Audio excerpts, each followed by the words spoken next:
Hello everyone, this is Hyperion-Blue-GT here.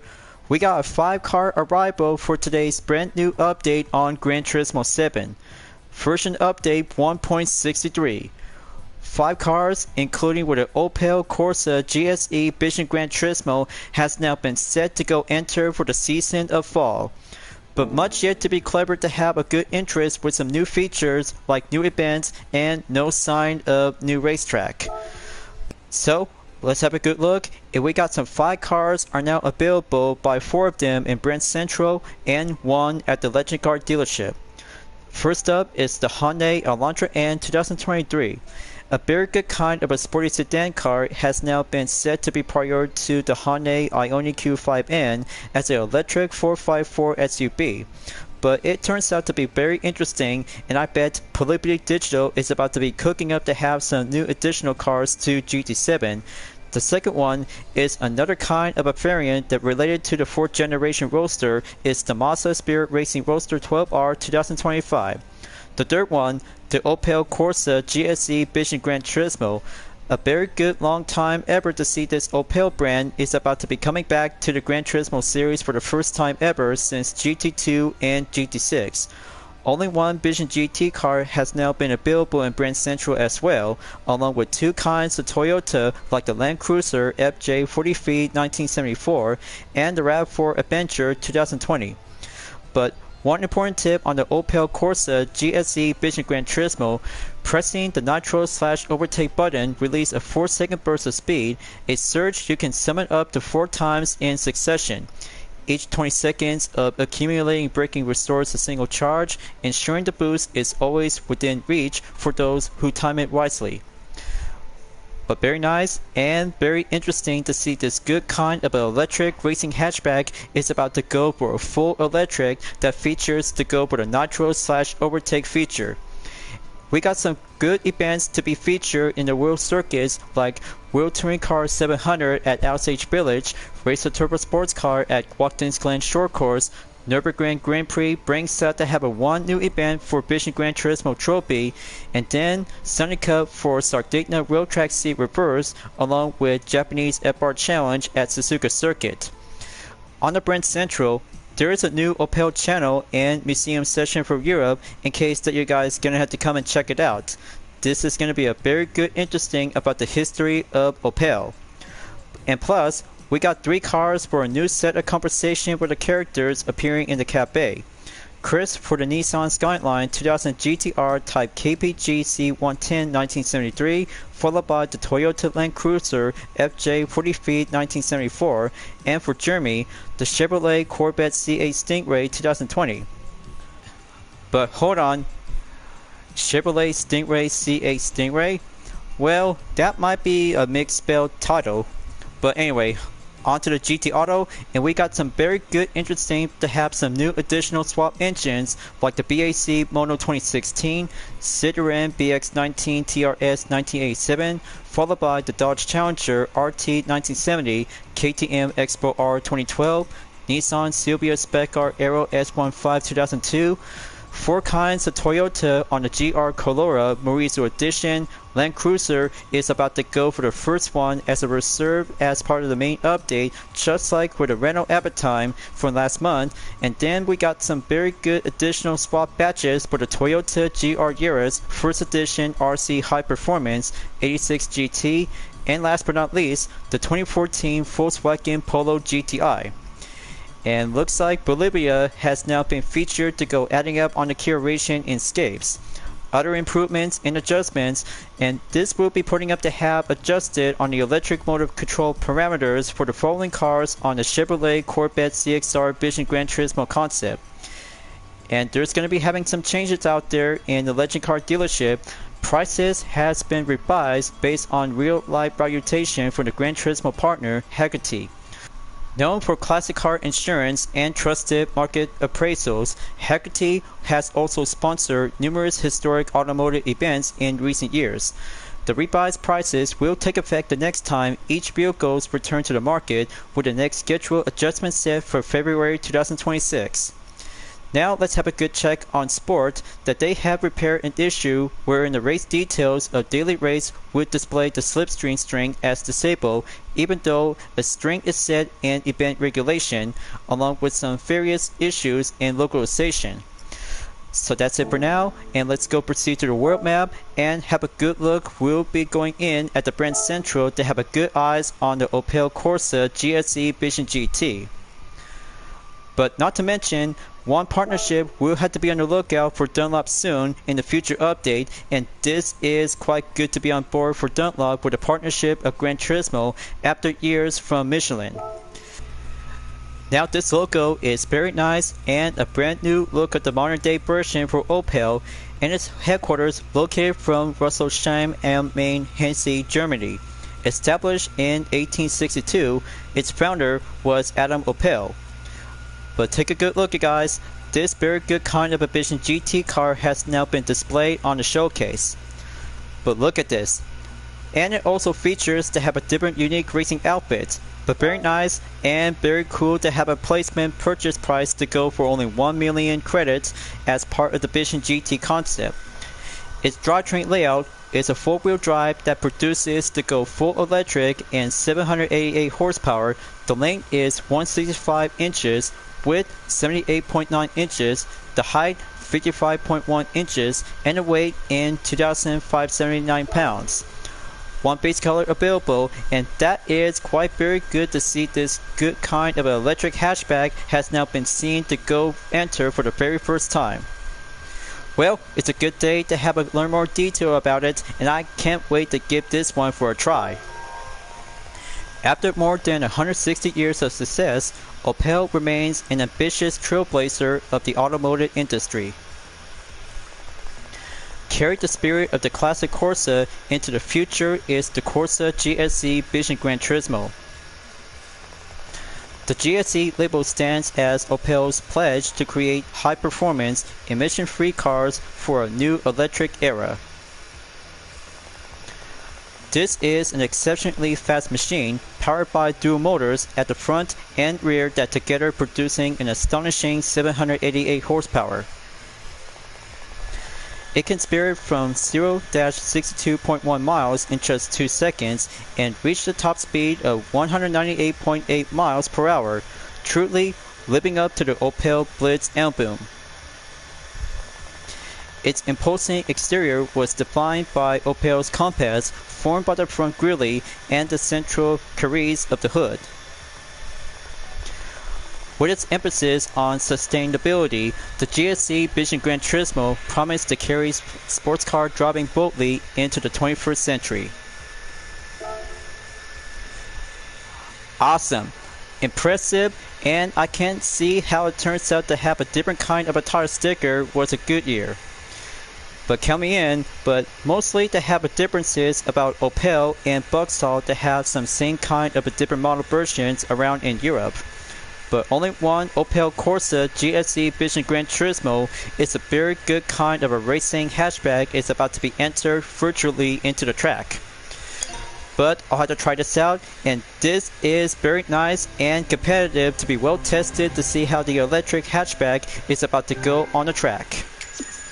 So that's 1,000 collector points to be registered to the index, and then let's go to Asia Pacific to have a good look. We'll be honored to have myself to go for a decision a pick. But very nice, and I'll have to get on board right now, and let's have a good stop by visit to the museum. So better make sure to have a good look about the history of Opel. It's established as a manufacturer of sewing machines throughout the years from 1862 and beyond. Now it's gonna be quite good to see some different images has now been recently added to the game as part for September 2025 update. From one dressing production to an automotive brand, this is very much more historical to see the cars of Opel. And here's this one in 1964 is the Opel Design Studio. The Opel Design Center opened in Rüsselsheim, the first of its kind of a German car maker. Origin and history has now been well designed to have its own roots to begin with real car production, and all kinds of different vehicles that I've never seen this one before from the past 20th century. And this image right here is a legend in black. Although GM had banned its brands from racing since 1963, Opel designer and racing enthusiast Anatole Lapine defined the order. With a small team, he built a group-wide touring car based on the Recaro 1900S known as the notorious Black Widow. Very famous and all-time good, interesting for this Opel racing vehicle that has a car number placement in 201. But I mean, all kinds of different vehicles that have a well-shared counterpart with Vauxhall, and then moving onward in the 1990s. But this picture right over here is the Opel Caliber has now been taking part in motorsport. Victory in the International Touring Car Championship for the driver and team classes. Much more nostalgia and very good for the title to have some more Opel cars for the future updates in Gran Turismo 7. Have you recognized this Opel vehicle that you may remember before? But yeah, this car is the Opel Speedster. The ultimate driving pleasure has unleashed its most uncompromising driving machine yet. A pure sports car built to thrill, it was first offered with a naturally aspirated engine and later with a turbocharged version in 2003. The car was created in collaboration with Lotus. Well, I kinda think that every Gran Turismo player thinks about Lotus should be quite good to be added to GT7 as well, until different kinds of Opel/Vauxhall cars has now been carried over to the 2010s and today's. But it's very relevant and interesting to see these kinds of good kind of a classic and modern Opel cars, and this one right over here is the electric rally cars for the FIA E-Rally 5. But I never heard about the E-Rally 5 is becoming a different type of the version of the FIA World Rally Championship.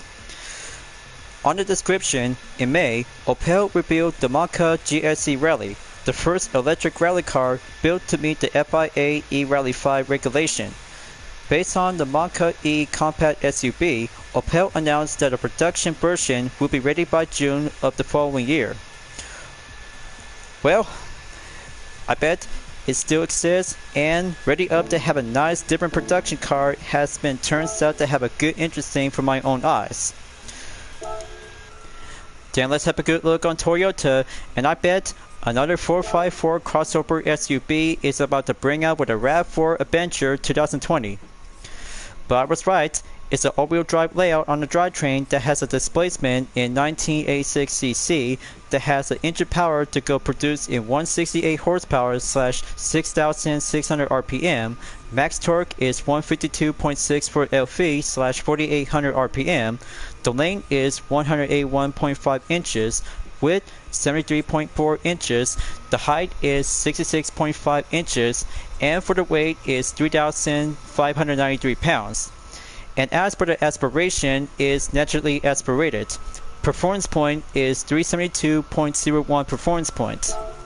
But it has a color selection available to go with some additional trims like the Urban Calici that has an ash gray metallic to go for additional trim, gray metallic, and have the ash gray metallic as well, added to black micra, and it has the same type of the ash gray metallic. And cyan metallic as well to go with the same title to have an ash gray metallic and sensual red mica.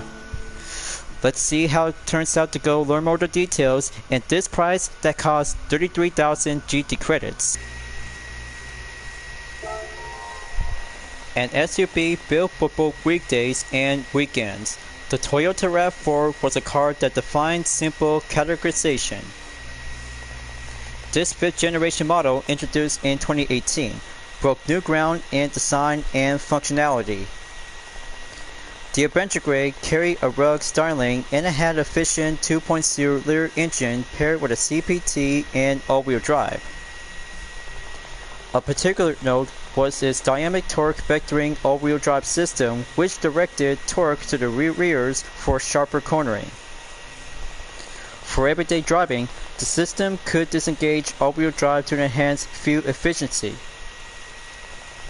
Its panoramic view monitor gave drivers a bird's-eye view around the vehicle, making parking or navigating rough terrain easier.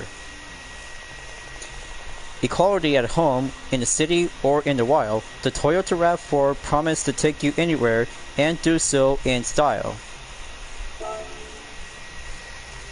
Okay, now this is a very good kind of a Toyota RAV4 to have a nice current model generation that brings out to go with some changes as a 2020 facelift model. But it turns out very nice, and what's more than that, by having a non-wide body specified version, it also features to have a nice interesting rooftop to be attached to it when you're about to be using for the side option. But count me in, and I'll have to go purchase as car index registered number 2 for the update, and I can't wait to see how it turns out to see this good Toyota RAV4 is about to be coming as an SUV taxi style transportation. But further yet, this should do very perfectly to have this one to go for another batch of the 454 crossover SUV, and I still think about crossover SUV in Gran Turismo 7 should probably have their own themed event, will be exclusive to go anywhere on the racetrack, depends to go racing in tarmac, dirt, and snow courses as well. But another kind of a Mazda Roadster will be taking a good look, just like the original 2015 model, 2022, and the dirt one is about to go for a main update featured as a 2025 model.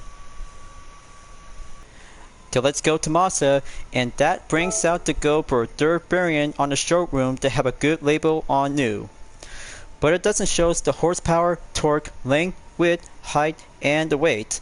And it still have the title to go for a naturally aspirated, but it still have the base model to go for a FR layout that see this different kind of a Mazda Spirit Racing Roadster 12R 2025. But only one color available is the Aero Grade Metallic, and it costs 120,000 GT credits. But I bet this will have to take a good full inspection check to see this third kind of a Mazda Roadster NT model to have a different modification to go on different version with some non-wide body or the wide body specified version. But this livery has now been well exemplarized to be sponsored by Mazda Spirit Racing. Have you heard of Mazda Spirit Racing? It's a new brand born of Mazda's exceptional achievements in motorsports. One car that embodied the full extent of Mazda's racing expertise was the Mazda Spirit Racing Roadster 12R.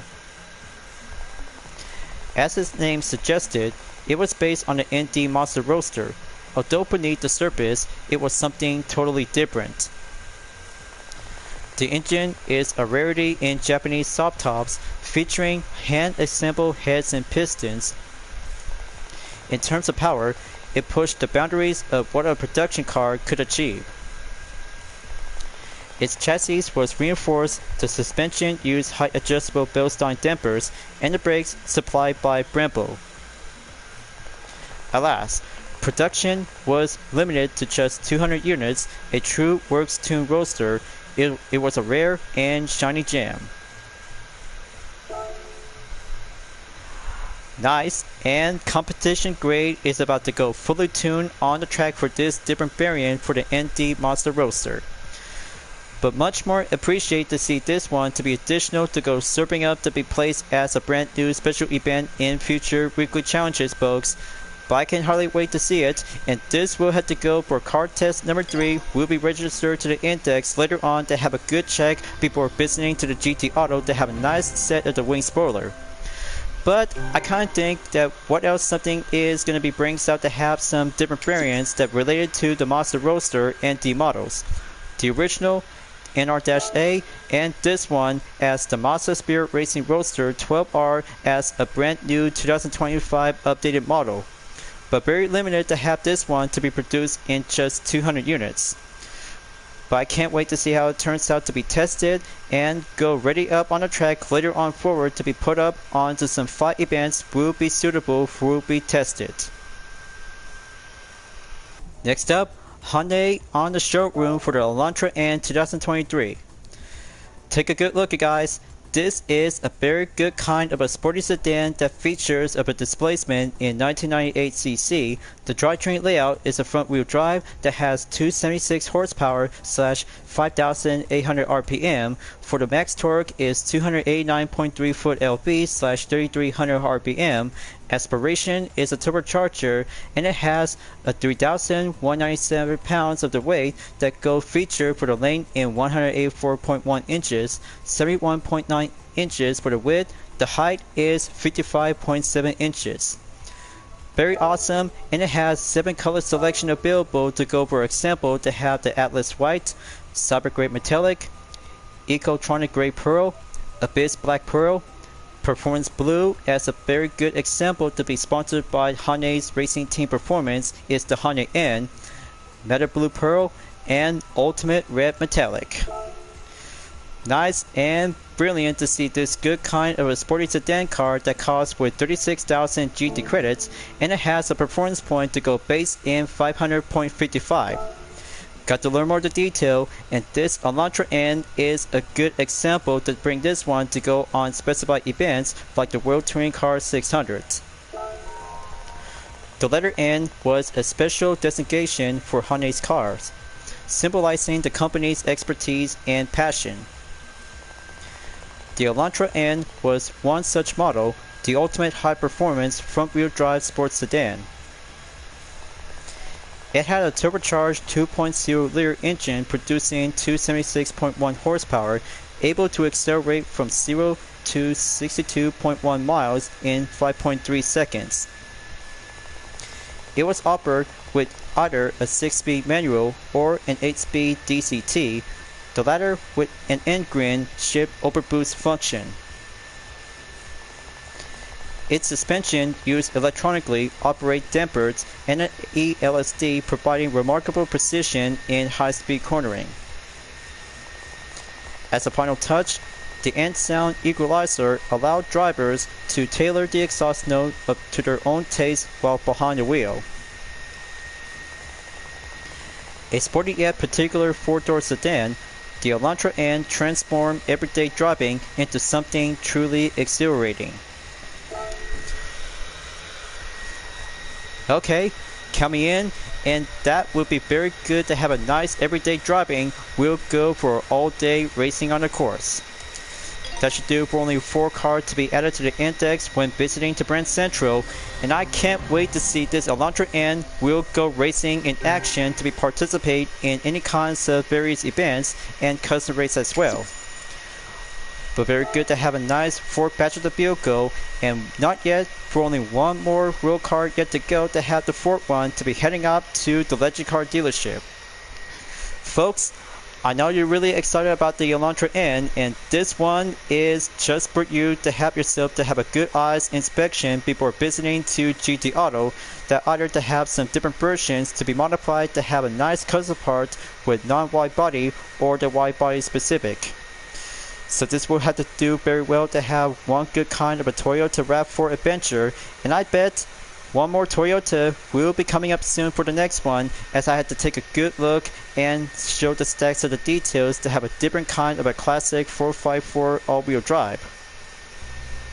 So here it is for the last car in update 1.63 viewers. The Toyota Land Cruiser FJ40V 1974 is on a hot price and available in just 44,100 GT credits.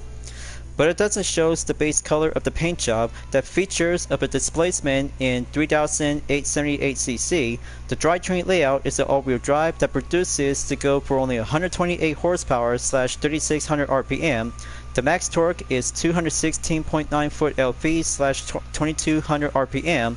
The length is 152.4 inches along with the width in 66.5 inches, and as for the height in 76 inches for the weight is 3,549 pounds. The aspiration is naturally aspirated that has a performance point feature to go by default in 305.78. It looks so very good, and it's quite good classic to see this 4x4 SUV that features to have a nice exterior to go with 2-door. Let's learn more the detail about the Toyota Land Cruiser, and this one is a good true kind of a classic masterpiece. The Toyota Land Cruiser is one of the longest running and most respected vehicles in the world. Its story began more than 70 years ago in 1951. The FJ40 series arrived in 1960, marking the model's third generation. It was offered in a variety of body styles, each designed for a specific purpose. The two-door hardtop seen here was built to conquer the harshest off-road conditions. Although compact at just 12.8 foot in length, it was powered by a Stroud 3.9 liters gasoline engine. Its rugged four-wheel drive system with a two-speed transfer case made it indispensable on mountain trails. With its distinctive charm, the FJ40 became an enduring favorite and stayed in production for 24 years until 1984. In 2021, Toyota Gazoo Racing began producing reproduction parts for the model. Why? Because a legendary off-roader like this was simply too good to let fade away.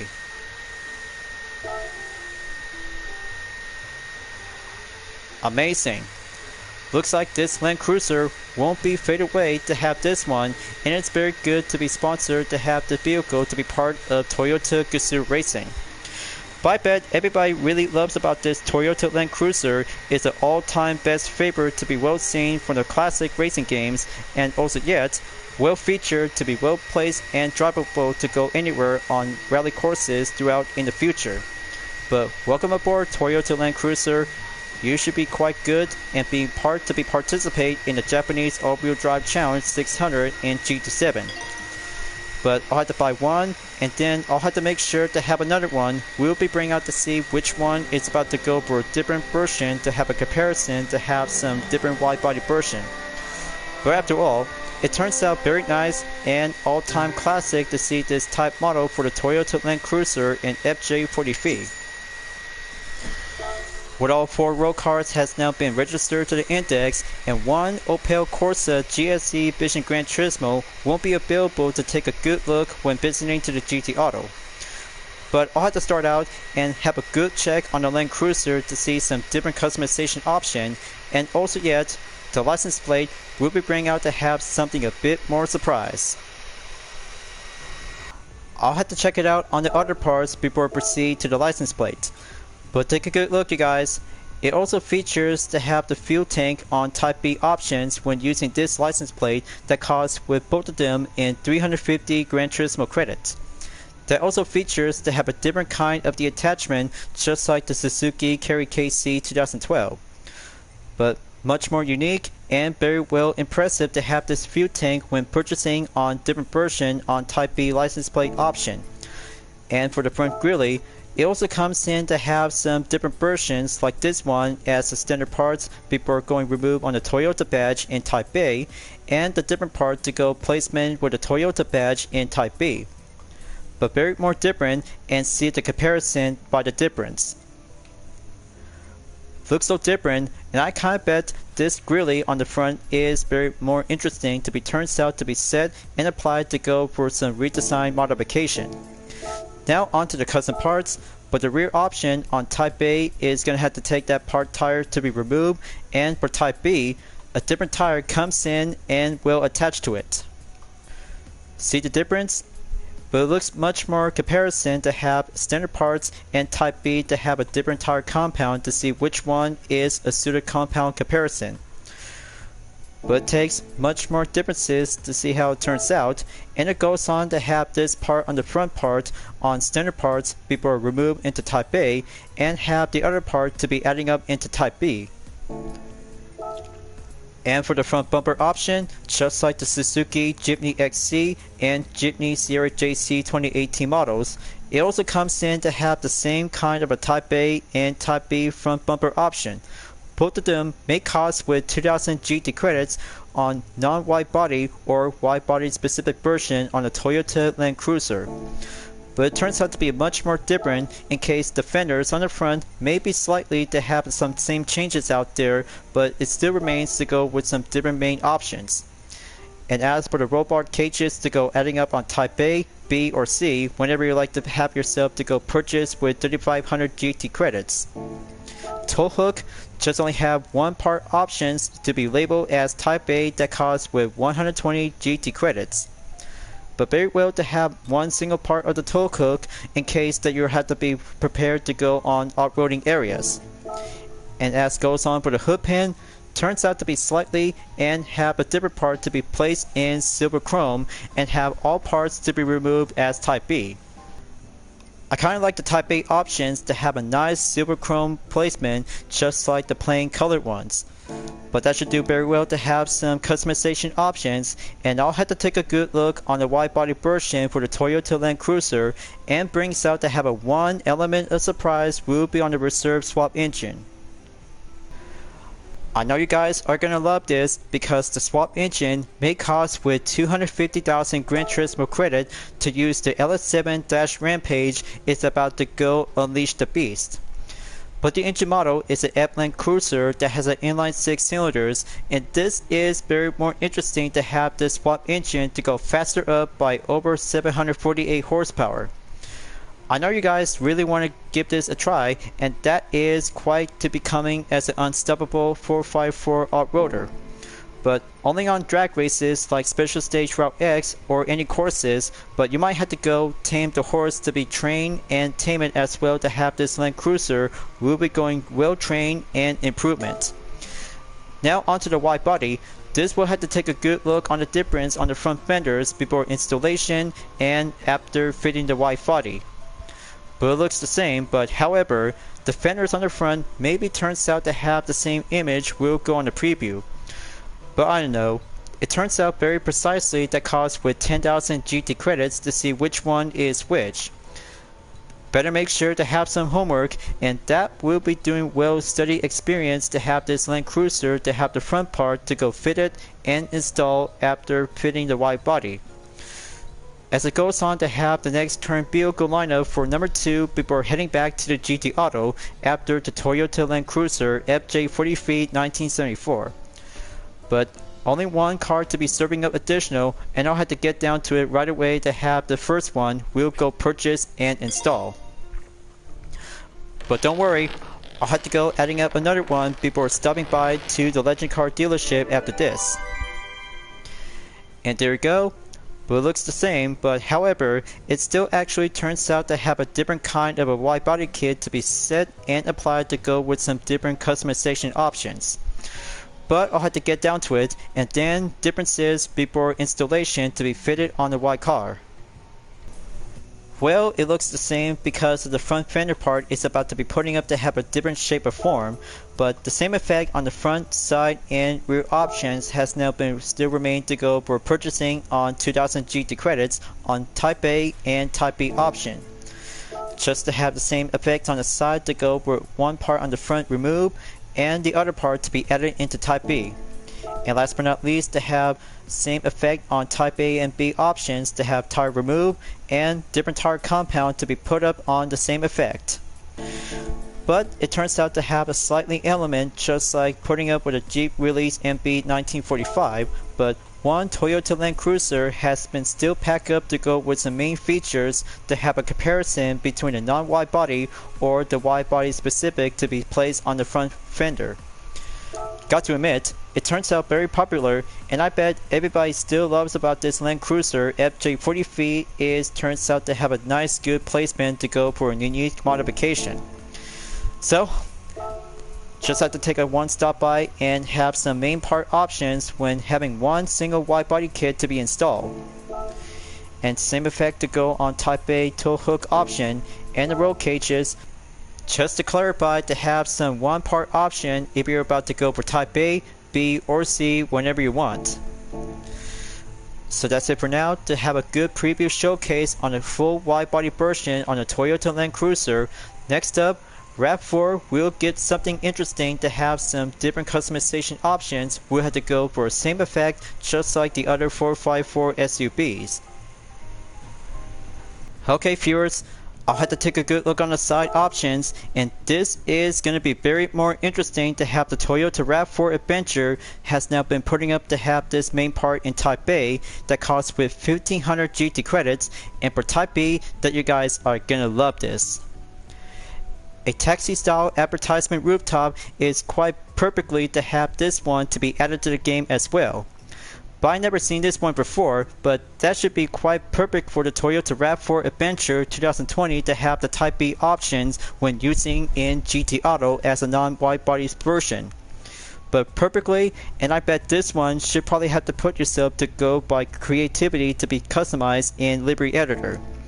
And as for the wing part options to go for Type A that costs with 2000 GT credits to have this one to be placed in black, and for the rear option to have Type A to go window tint enhanced and have one part added in Type B.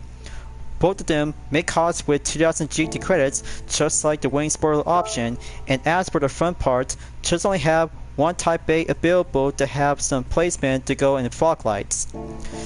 But this one is a good kind of a crossover SUV to drive on dirt courses to overcome in many terrains.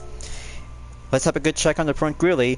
Just have one Toyota badge logo to be removed in Type A, and the same part that adds up to have this sun strip part to be placed on the hood in Type B. But both of them may cost with 1000 GT credits if you're about to go with. But same as ever to have the main license plate to go for a change up in Type A to have this one just like a different kind of a 4x4 crossover SUV, and for Type B has now been adding up to go in European spec version. But very cool, but it has a roll cages has now been featured as well. Just like the Mazda CX-30 X Smart Edition 2021, but the RAV4 Adventure may have some very good interesting that brings out to have a tow hook by placing both of them as Type B option. But only have one tow hook in the rear and both of them to have two of them to be placed in the front. Each of them may cost with 120 GT credits, and that is quite amazing to have this one to be placed as a double up to be pulling in to have one RAV4 to get back on the road. Same as ever on the hood pin, but this one that I never seen this one before to have Type B that costs with 150 GT credits. Amazing. Very perfect and amazing to see this Toyota RAV4 that features to have a taxi style side rooftop has now been placed up to go in Type B. Maybe I'll have to take a good look on the wide body kit options to see how the effects might be turned out very differently when using the Toyota RAV4. This will cost 10,000 Gran Turismo credits to have the modification for the Toyota RAV4 Adventure 2020. But look closely, it also decreased into 370.28 performance point and increased the width into 75.2. But the body side, as the preview, will go on to have some different changes on the fenders. Before installation that uses by default and after fitted wide body has now been going slightly increased into 75.2. But comparison turns out to be well matched different, and I kinda think this will be putting up to have the same effect on customization options until being installed for the wide body kit. So let's see how it turns out, and fitted up the wide body, here I come to have some different changes for the Toyota RAV4. We'll be going on a full inspection check to have this one to be placed as work complete. Now onto the custom parts. But the side parts, it's about to get a little bit more different out there as the wide body kit has been placed and installed.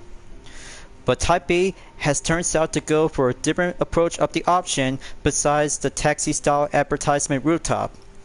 But this new Type B option as a wide body version that costs with 1500 GT credits. But look closely as the 360 rotation view to have a good place on the rear. But very awesome and very perfect to go on anywhere to be racing on the dirt and snow courses, just to make sure to have some dirt and snow tires to be placed to go for a woman category as a brand new part of the special event. But same effect on the wing, rear, and front bumper options has still remained available to go for the same price as 2000 GT credits. So that should do for now, and there will go on the preview just to make sure to have some main changes as the wide body RAV4 Adventure 2020 is about to be put up to go for new heights and new chapters to go racing to have this one to be coming as a new special event for the upcoming weekly challenge. I bet Spec 3 may be coming up soon in December of this year, folks, but that should be coming more advanced and much more excited out there to have some new tracks, new cars, and expanded extraordinary features throughout the game around in Gran Turismo 7. Just give me a moment, and this will have to be putting up with some same effect as well, and that should do for only one last thing option to go for the license plate for Type A and Type B option.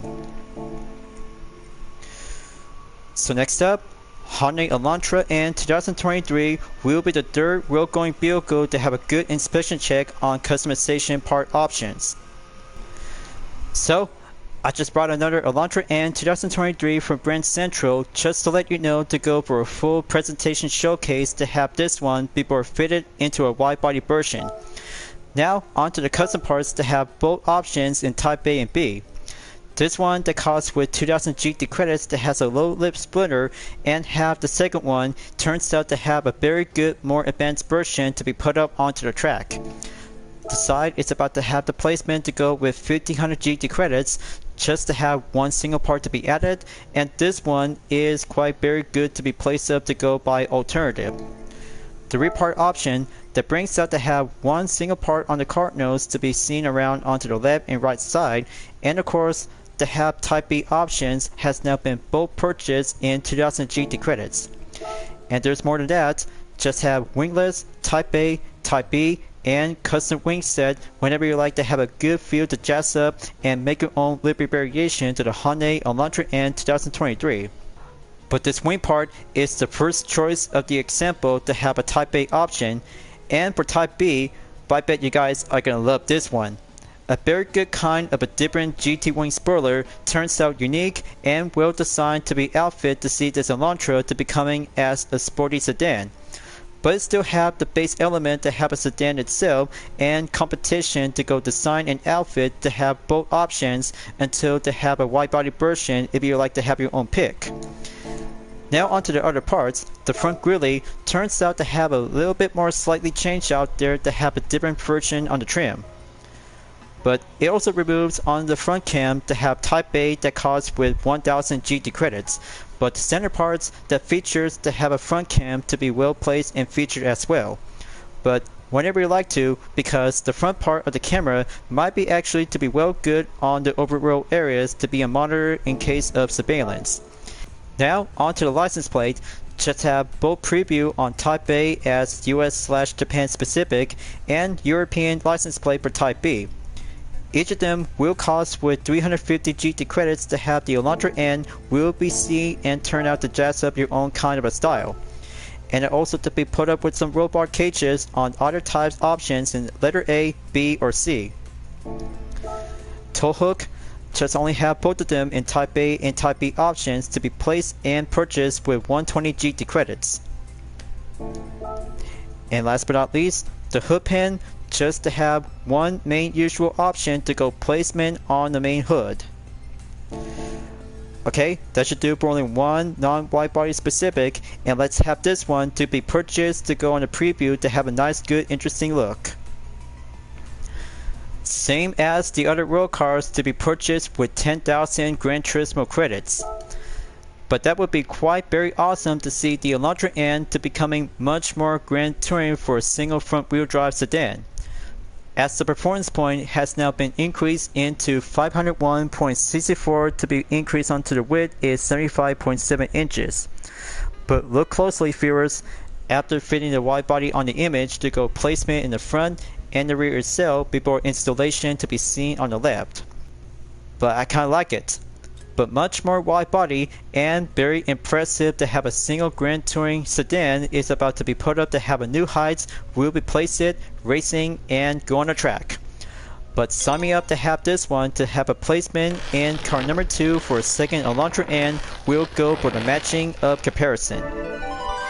But what's more than that, different changes on customization options onto the front, side, and the rear itself will be taking on the main effect. So let's see how the changes go well for the wide body Elantra N viewers, shall we? But very good to have a nice different low lip splinter on Type A option and have one part to be additional added into Type B. and just only have one part added for the side and rear option, just to have both of them for only one Type A option to be available when using the wide body version, and have the rear parts. This one is very good to be indeed as well. But very nice, and exception to have the wing option in case that you guys might have to go and jazz up your own kind of Elantra to be placed as your own creative livery design. But maybe I had to start it right now and just had to give it much more modified and go on the track to see how it turns out to be coming as a different UDRS Inspotech livery. Just have both of them to be placed, applied, modified, and have the Type B wing spoiler to be purchased and check. And there's more to that, just have one front camera view to be placed and removed as Type A. License plate coming up, check, and placement to go on Type A. And there's the super cool to be adding up as well, just have to go on the roll cage and adding up into Type C. Okay, just have to go into Type A, and last but not least, maybe I'll have to go with Type A hood part to be placed, and there you go. See? Now this is a very good customization example for the Hyundai Elantra N 2023 will go for the front wheel drive to have a different form as a super touring car. But that brings out to have the dirt vehicle to be well assembled and go in the preview, and that means one of the dirt Mazda Roadster ND model as a variant will be coming up to have the fourth one to have the last batch of the vehicle customization to go in the preview. So the Mazda Spirit Racing Roadster 12R is going to be a very good reserved dirt type of the variant that related to the 4th generation Roadster that was introduced in 2015. But this kind of a particular model has been designed in motorsport to be coming as a limited production. But it also features to have the main usual wing option to have this one as the standard parts has been placed up to go by default, but if possible, the wingless make purchase to cost with 500 GT credits along with Type A and B option of the wing spoiler turns out to be very more different and unique. But this Type A turns out that you guys are going to love with this one. It's very perfect to be designed on the track and also to have the different kind of a low lip spoiler to be placed as Type B. But however, whenever you like to choose on different set of custom wing spoiler, just to make sure to have the low, medium, and high option and the number of the end plate options to go for the main type. Now onto the rear part option, but it turns out to be very more interesting to have this third type of the variant just like the original NR-A 2022 model, and this one as a 2025 third version has been putting up to go feature for this main update. But got to admit, it also brings out to have some main usual part of the customization options on both Type A and Type B for the front, side, and rear spoiler. But I kind of think both Type A and Type B option for the side parts to be purchased with 4000 GT credits, and for the front parts, just only have 7000 GT credit in Type A and Type B option. But for only both of them, that removes with the Mazda Spirit Racing logo, and that should be doing much more precisely to have your own kind of customization to go for the example. Now onto the other parts, just to have Type A options to be placed as usual. And there's more than that, roll cages on the roll bar to be placed and purchased with 3000 GT credits. Just like the other two variants, and this one is very well designed to be outfit to go on the track if you're about to have your own kind of customization to go exemplified to have this main example base color of the livery to go by default, or make your own kind of design variation. Now I'll have to take a good look on the hood pan, just as usual, tow hook to be checked, and still the same as well along with the ND model and NR-A for the 4th generation. So let's have a good look on the wide body kit on the preview, and this maybe turns out to have a slightly different changes of the opportunity for only one third variant for the 4th gen Roadster. For this wide body that costs with 50,000 Gran Turismo credits before installed the wide body kit on the Mazda Spirit Racing Roadster 12R 2025. But it doesn't show the numbers by increase the width and no changes on performance point. But look closely, The fender itself has now been seen and revealed itself after fitting the wide body to be seen on the front and the rear around the side. But I'll have to give this a try and purchase to be modified, and different customization options is about to be on the main effect. We'll be going on the change. And there you go. We're complete. And here is a different example to have a nice wide body Mazda Spirit Racing Roadster 12R 2025 is about to go for a main track ready focus. Then let's check again on custom parts one more time to have a nice good preview for the wide body version, just to let you know to have some different changes out there to be remain on the same. But both options on the side and rear to be remain available by purchasing in 4,000 GT credits, and of course the front part to be purchased as well in 7,000 GT credits. But got to admit, the wide body version turns out to be well featured to have the same effect just like the non-wide body version for the Mazda Spirit Racing Roadster 12R 2025. And that brings out at the end of the 4-car presentation showcase on road-going versions except the Opel Corsa GSE Vision Gran Turismo.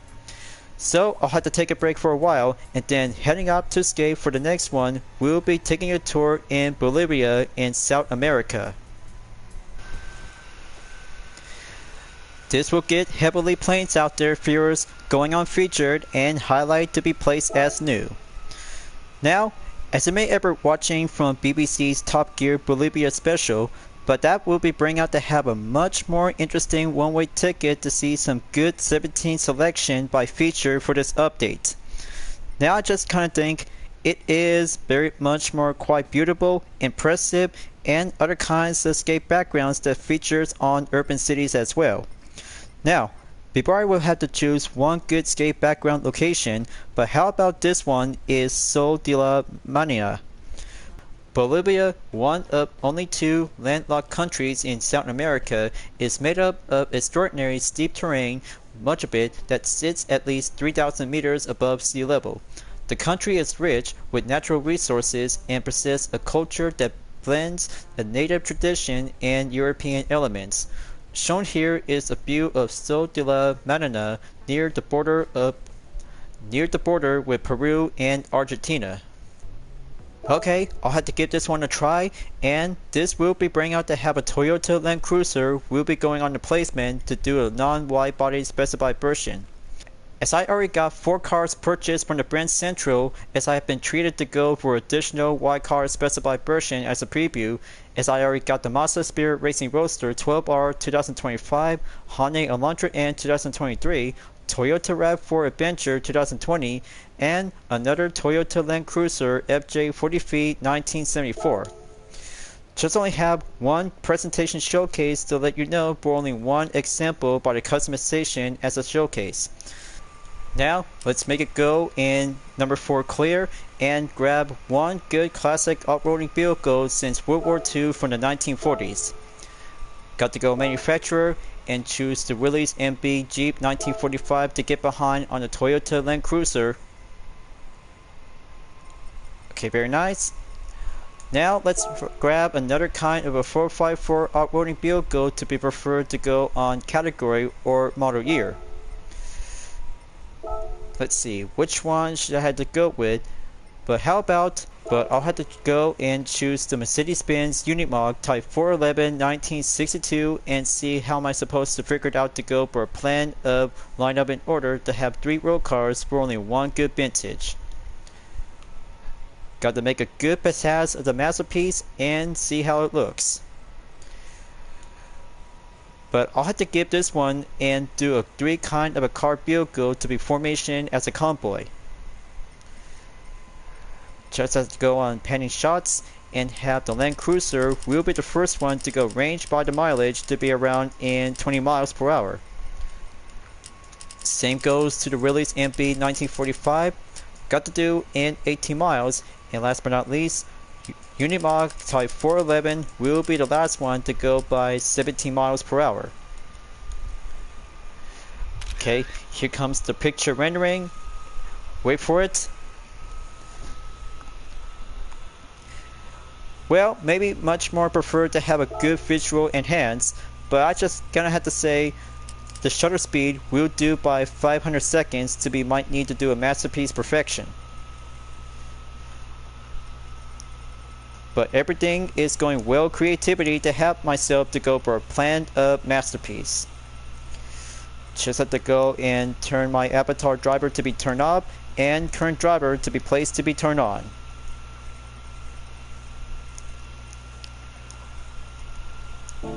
Okay, that's more like it, and let's try this again.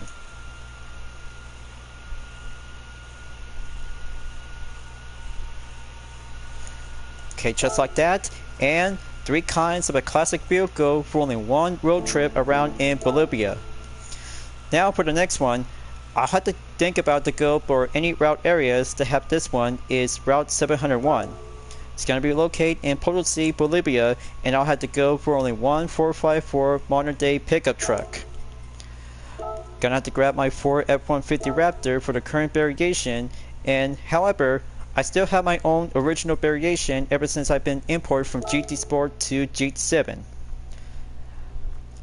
Then let's have this one and give a good matter of the view perspective to go for somewhat clear to be fully enhanced. Okay, that should have to do by 20 degrees around on to the right, and have my guide to be placed right over here by looking around in the mountains. Got to make that pose to look ahead, and visor must be closed.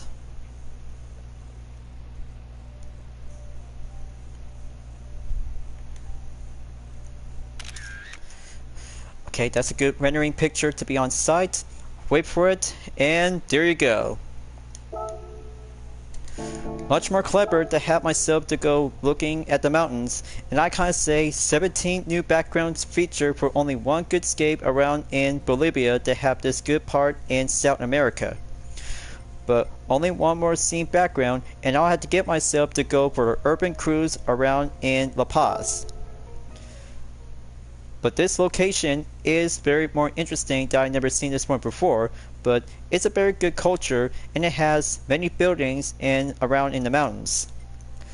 But I'll have to get my UDRS Inspirtech to go for the feature showcase and choose any kinds of manufacturer brand to go preferred in off-roading type. I'll have to go and grab the 2018 Lamborghini Urus. Should be doing another round to have a nice place on the road. Got to go panning shots and go by a top speed to be placed around in 42 miles per hour. Setting up the shutter speed and choose any position to go around by the camera. And there goes for another picture. Just wait for it, and another basic example masterpiece has been well saved and clear. Now that is so beautiful out there to have 2 locations in Bolivia like La Paz and Potosí. So I bet Bolivia Digital is about to cooking up to have a big surprise update for Spec III will be coming up in December of this year, viewers. 2 new racetrack, 8 cars, and massive expensive features out there that we're about to have a looking forward moment to it, and that is going to be the most big one, just like November 2023 update. But I can't wait, and let's see something else going on out there in sport mode that brings out to have some brand new time trial events. Shall we proceed? So this will bring out to have some 2 new ones. We'll go expanded in the lap time challenge will be on the featured. But we still have 2 more available chances left to go by participate in the Honda Racing EMS 2025 online qualifier in about 3 days left, and also by over 5 hours left to go for Autodromo National Mazda No Chicane for the Porsche 962C 1988. And plus, we have a good eye on 2 new lap time challenges for the Hyundai Elantra N 2023 at the Nürburgring Grand Prix, and Opel Corsa GSE Vision Gran Turismo at Michelin Raceway World Atlanta. Both of them has now been initially to be opened by launch in 14 days left to go in every 2 weeks. But good thing I still have some good current record on the progress to get up on the gold record after Object Nova reverse for the Lancia Stratos 1973 and any Group 3 cars at Suzuka Circuit in about 5 hours left to go. Now I've been come to thinking in my mind about this, so I'll have to give 2 of them will be proceed to go enter on the lap time challenge, and then I'll have to be here on time to go for the participation in 5 events will be ready up to go labeled by brand new. But I'll have to give this one a try, and here comes the next one will be placed up to go golden record in about a minute 8.639 seconds to go placing in racing medium compound tires. Hope I'm ready for this, and this will be doing well regulated to have a nice performance point in 871.44 performance point to be checked and ready to go for the Opel Corsa GSE Vision Gran Turismo. This one to go up in 788 horsepower and weight to be checked in 2,579 pounds. BOP has been applied and good to go for the mid-speed track. Let's see how it turns out and give one good boosted feature when using the Opel Corsa GSE Vision Gran Turismo will go challenging up and fresh up to go serve on the debut. But speaking of which, I can't think about participate for a brand new race event in Vision Gran Turismo Trophy to go for the Opel Corsa GSE Vision GT. But one good kind of an electric hatchback race car is going to have to take the best opportunity. We'll be ready up to go for a brand new set of lap time challenge as I had to go prefer and switching up into a nice unique racing suit outfit to see how it turns out, and very well impressive to be tested just like all the other Vision Gran Turismo cars that features to have a different unique racing suit outfit.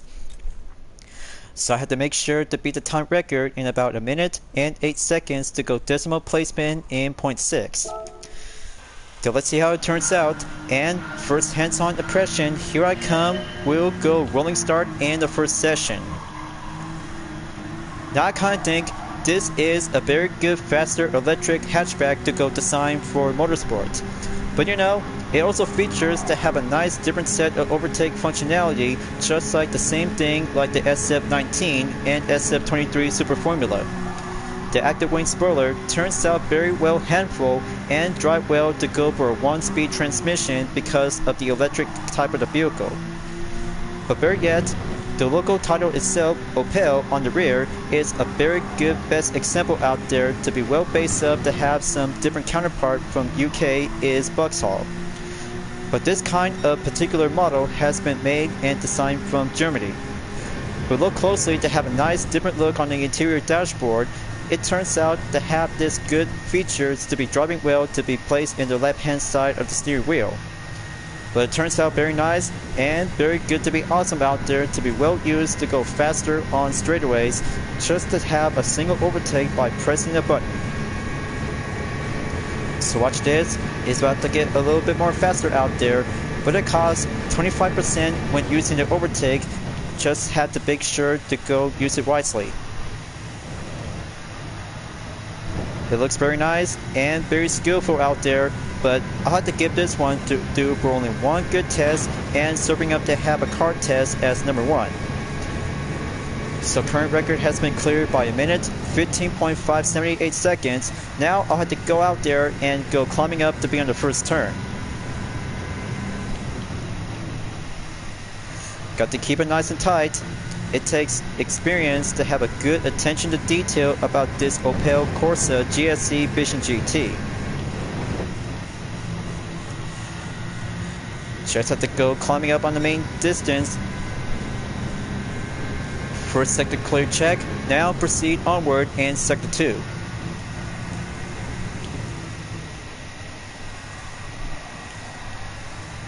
But sometimes, whenever you might need to go boosted to have a nice overtake function, just make sure to save plenty amount to have 4 times amount, but it takes only 25% to go for the calculation, just to have some informant strategy whenever you're going to have to get used to it to be driving with an Opel Corsa Vision GT. Now coming up onto turn 10 by the chicane, got to go up and make the top position on turn 11 to go dive down in turn 12. Okay, same record apply and going up on the 3rd lap. But this is a very good skill formidable electric hatchback, well served and placement to go as a one-way category in arcade races and custom race. but it actually does to have the different shape of the form future of the 21st century to see this kind of a particular Corsa to be titled in the Vision GT project. But very well excited out there to see Opel is now being part of the Vision Gran Turismo program. But there will be some more manufacturer brands to be part of the Vision GT project. So I bet Xiaomi is going to have to do some working in progress about their own kind of a Vision GT car after showing themselves to bring out with a Xiaomi SU7 Ultra will be more likely to be coming up soon for this month or in December for a Spec III update. But count me in, this is going to be the perfect time to go for an early gift in Christmas and still have one good excellent content update that we have to be patient and sit back until we're about to be moving on from September to October. But not yet at least, I'm about to go racing on and have some 5 cars for this month's update. It's about to go skillful and challenging up to have a good electric opportunity.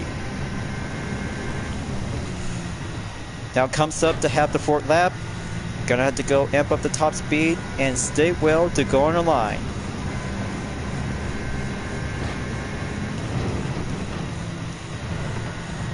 Okay, let's go for another boost. But I didn't notice how the overtake function has now been ready up to go for a small amount of recharge. But I didn't notice that. That should bring out to have a one good excellent surprise. Maybe I have to go for a second one, and then I have to keep the other 2 by 50% remain.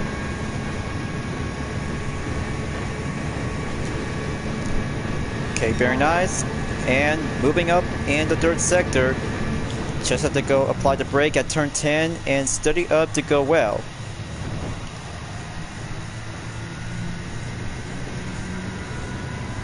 Alright, let's keep pushing on and go to the 5th lap. That's only a minute, 13.767 seconds, and here goes for a new run of the record. Got to go climb up and save it for one more.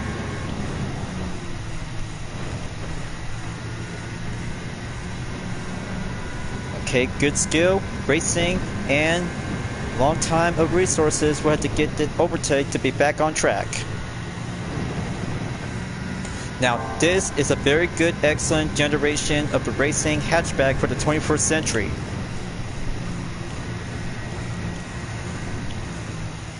Gonna have to go applied on the main turn at number 7 to get behind for my ghost car, shake up the distance, and go by 0.7 seconds behind. Now, I'll have to go by one more boost. And that's it for now by depleted, so this will have to sit back and be patient until 4 boosted will have to go back in full capacity. But this may not come in for free, but it'll have to take time until the full recharge will have to get back into 100% by the overtake will be good to go.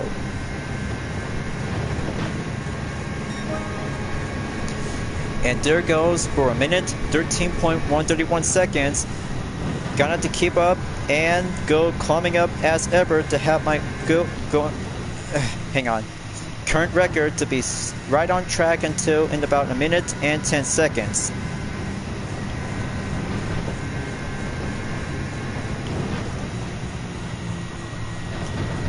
Gotta watch myself before taking turn 5 to go stepping in on the apex. And there's my current ghost lap.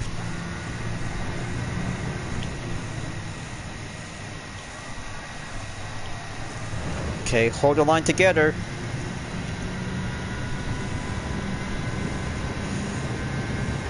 Now this is a very good, excellent electric race car to be designed in hatchback. So moving back in the dirt sector, let's see how it goes and stay on the main focus to get up on turn 10 chicane by the option. Position well to go on turn 11. And here comes the new lap, and there goes one boosted to be recharged, and 7th lap coming up, and standard time to go maintain to go for a new set.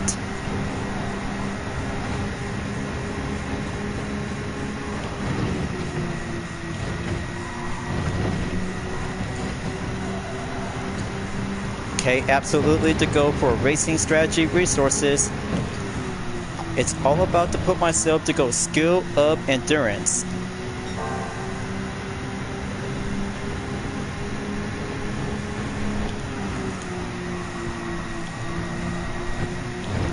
Okay, early brake coming in.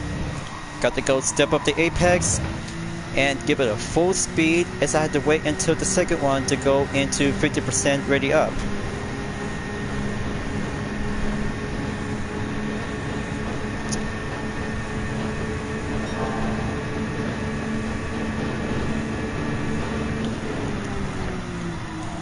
Okay, gonna have to go careful on turn 10 chicane.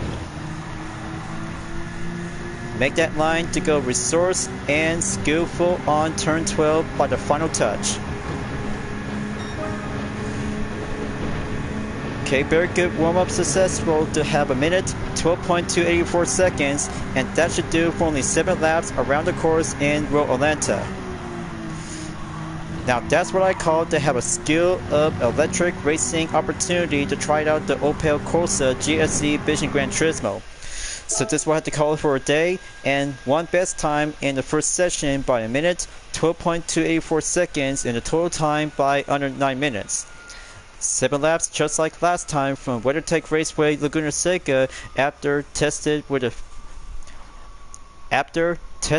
Chevrolet Corvette CXR Vision Gran Turismo concept.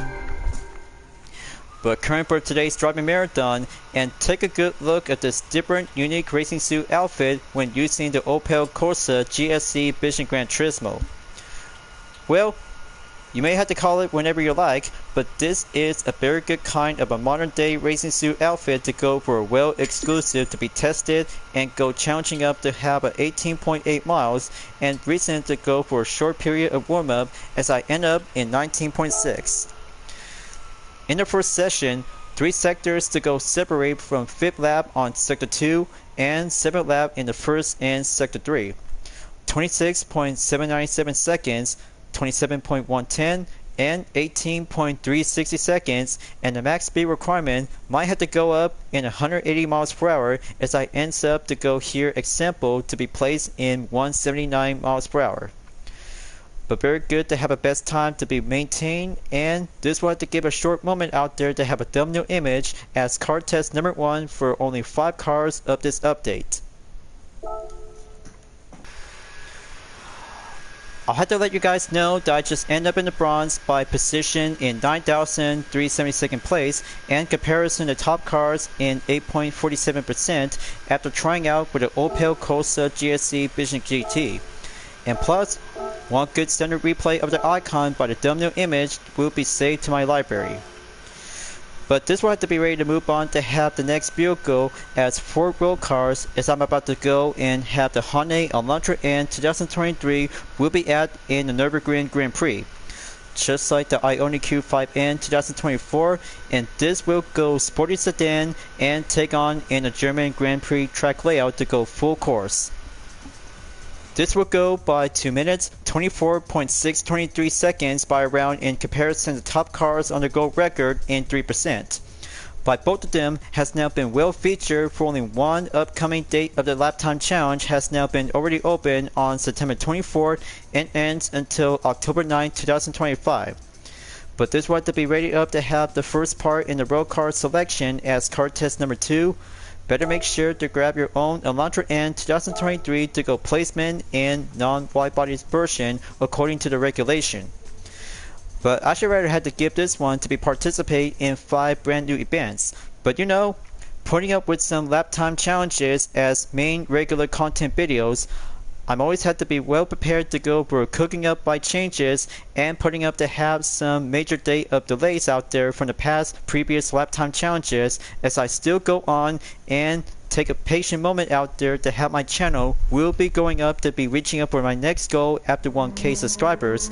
This will have to be ready to move on and get focus up to 1,500 subscribers. I'm still working in progress and I still have to put myself to go for a day by day, week by week, and month by month. That's why I'm about to go craving up to go for some plans and ideas for myself. Having brand new content videos takes a long time by doing hard work. Now for the new session coming up for a different course and different sporty sedan, this will go front wheel drive to have a good eye on target to go placement in the gold record in about 2 minutes and 24 seconds to be well placed on a decimal by requirement in 0.6. But almost forgot to have one thing on assist settings, just to have the ABS will be set into weak. Now here goes, and right on time schedule before one lap time challenge at Suzuka Circuit for the Group 3 category is about to be finishing up soon until tomorrow. But you may ever think about one good kind of sedan vehicles for Hyundai. This Elantra N is the best one will go exemplarized to be racing on the course. But it may not be well included to have some different events, but however, it can actually to be well participate in the World Touring Car 600 events on any racetracks. But how about try Nürburgring Grand Prix for example? But this is going to be doing very well for the Elantra. It's about to go for a front wheel drive to take on with some supercars. The handling is quite good to have a nice first impression after trying out to have this one to go for the non-wide body version. But it still have a good peak of aerodynamics. The handling is quite very well understeered to be precisely. Still have a good element in sports car athlete, but for this interior dashboard, this one is quite very good to have a number of gears to go featured if you're about to pick this one to be placed in 6-speed or 8-speed transmission. But very nice to have a good stats on the dashboard to have a good place in the left hand side interior. So I'll have to keep currently to go on in the second sector. Got to stay on track, and that should do for only one good default performance to be going standard and fast. But very nice to be well packed up to go for the turbocharged aspiration. This will have to go element and motorsport type. Just have to take that turn to go maintained by the handling. Still got some good sports hard compound tires to be packed up to go for a main push. Third sector coming up, and here comes the Michael Screwhammer S on the main turn. But I'll have to get myself to have the first lap we'll do the warm-up, and then the second one and onwards will have to be handful to go for a full improvised strategy. But I bet if I had to go achieve on the gold record or silver just like last time when we were using the RE Emiria FD3S RX-7 at the same track. Got to go standard faster and see how the Elantra N is a good kind of a sporty sedan we'll put to the test. Okay, here comes the chicane to go upward. I bet the brake zone is gonna have to go on the right track of the direction. Just have to get a good feeling and keep a good eyes on the clock. Got the steer wheel to go understeer. 4 seconds left remain. And there it goes. Just only have 9 seconds and make it well determined to be placed into 8 seconds. So my current record to go warm up in 2 minutes, 28.954 seconds. Got to keep this up nice and slow on the first turn. Gonna have to wrap it up and go around on turn 2 and 3 to go on the main campus to be on the main place. So I got everything checked, and remember, understeer well is the best opposite approach to go when driving in an all-wheel drive layout. But nope, don't want to get caught up in the validate time. That's why I just been well prepared for the moment out there to go climbing up and time attack for a sporty sedan. Okay, engine temperature is doing check on 85 degrees Celsius. Steer wheel to go on the racing line, and turbocharge to go amp up in about 1.1 seconds to be switching in gear number 4. Okay, oil temperature is checked by 110 degrees Celsius. Just have the next turn to go back to the Michael Screwhammer S on the third sector. But it is very nice to see how the Elantra has now been made it on time for Gran Turismo 7 for the current update in 1.63. I bet everybody likes it, but this good sporty sedan is the best example to be taking part in WTC 600 events and onwards if you're about to have yourself to go test it in daily races to be serving to go one-man category or in the lobby whenever you like to feel welcome to.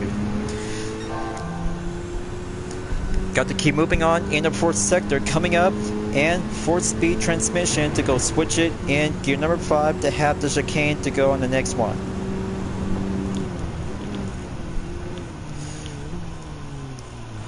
Let's keep it steady.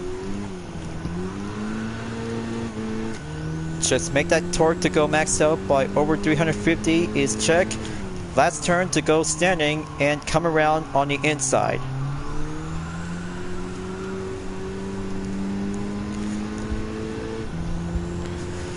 Almost there by 2 seconds, and my current record has been updated into 2 minutes 27.069 seconds. Alright, let's have to take the first turn again and go past by over 100 meters.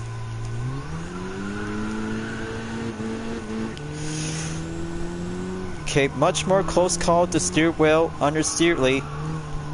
ABS has still been remain check. Gonna have to go approaching on the 3rd turn and Q on the S's by performing around to go in and out by reaching up on turn 4.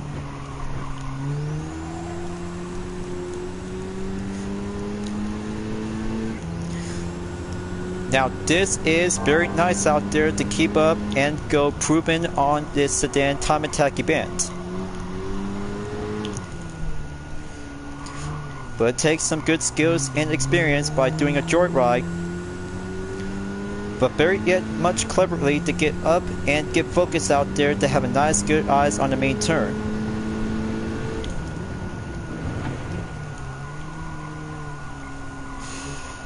Okay, just have to keep going in and steer well to go aim towards the Michael Screwhammer S on the 3rd sector to get back again.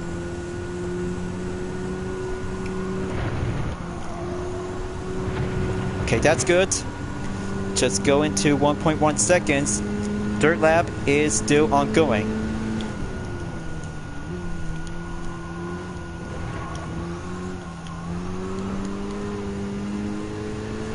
Okay, I'll have to go on the light braking check. And there's 1.3 seconds as I see it right in my eyes. Come on, just have to keep going. Looks like I'm about to go decrease soon on the red.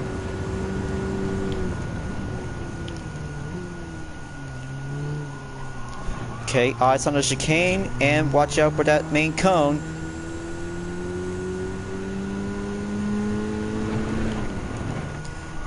And then here comes the final turn of the corner. Will put myself to go in the final stretch.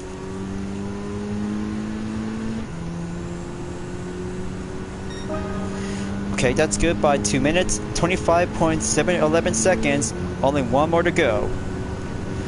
Luckily, only one daily workout, it's only need to have a good care to have a single roulette ticket, so I just really gonna have to slow down and call it for a day. Well, close call, so I'll have to decide to go and end the first session for only one good brand new part of the lap time challenge. Total time in 7 minutes, 47.950 seconds around on the course for 3 laps, and my best time has been made it on to the silver level to go promoted on the main guess of prediction. And there's 10.4 miles of today's driving marathon to go for a single session on a different course with a different new vehicle, and update into 30.1 miles by receive a 4-star roulette ticket. It's challenging out there to go for the max speed by 126 miles per hour, as 4 sectors will be put yourself to go test it and improve very well to go understeer when using the Hyundai Elantra N 2023. The first sector in 44.918 seconds, along with sector 2 in 32.677 seconds. Also for the 3rd sector by approaching in the Michael Screwhammer S corner is 30.272 seconds, and the 4th sector in the last is going to be well placed in 37.844 seconds. Now that's what I call One good first step to be mastered for only one sporty sedan car is about to get yourself trained and go strategy resourceful if you want to put yourself to go placement in the gold record to be obtained as the first day for only one good part of the latest current update. So, as the matter suggests, this will be doing well to have a Hyundai Elantra N 2023 a 9 out of 10 appraisal rating to see how it turns out to go for a sporty sedan on the track. But luckily, position in 4,587 place and comparison to top cars in 3.77%. That should do very well, and the good news is, as I already got saved 2 content replays to go for the normal and best lap, as I had to get myself to be back on track and proven up to go improvement to be required to go at least in about 1.5 seconds, as I had to put myself to go predicted and suggestion to be outcome by 0.6 seconds around in 2 minutes and 24 seconds. So I'll have to do my best, and then the previous lap time challenge is still waiting to be pending on hold, as I still have a lot of more time to go cooking up in development. So next car test number 3 is up, and I'll have to decide for myself, as 5 events will be taking a good look when visiting to the world circuits. And that brings us to go back into 97% of the progress, so I'll have to take a good look in event directory. 1 race added for the Sunday Cup, Japanese F-Bar Challenge for 50, Racer Turbo Sports Car, Vision Gran Turismo Trophy, and World Touring Car 700. So this will have to take step by step to have 5 races to go for the easy, medium, and hard difficulty. We'll have to keep a good eyes on the duration. Okay, let's go to race number 8 after Willow Springs International Raceway. Streets of Willow Springs were first. But not to mention about some different changes about the track itself has now been putting up with some redesigned renovations on the streets of Willow, along with a go-kart variation as well. But it turns out very nice, and putting up to have a new look out there for the streets of Willow Springs is going to be putting up to have some big changes to becoming as a modern day track version. But I can't believe it. It turns out beautiful, stunning, and excellent out there. We'll be putting up to have a good historical legendary racetrack. We might need to have it disturbed to give a makeover treatment. But can't wait until it's about to be giving a new taste of a redesigned version of Willow Springs International Raceway to be take place by sometime in October 11. But I can't wait to see how it turns out. Everything is about to bring out to have a good legendary racetrack to go old-fashioned as a vintage and make it to becoming as a new modern look. But I'll have to get down to it and then proceed to go to Sardinia Road Track C-Course layout in the reverse direction by taking 2 laps, as I will go decide to have a nice either if I had to be picked to go for the Toyota Land Cruiser FJ40 1974 or the Toyota RAV4 Adventure 2020. But on second thought, maybe I'll have to go and have the RAV4 Adventure 2020 will be the first step, and then the Land Cruiser will have to be reserved to go on the second round in the same track. Let's see how it goes, and I bet this will bring out to have 2 featured Gran Turismo players will be going in to have one of the 5 vehicles of this update. So I bet Koch Berlin is about to join in session, and this will might have another one will be going either between the RAV4 Adventure or the Land Cruiser. So here it goes, and proceed to have a nice pre-race interaction, and the second one is Adriano Carrozza.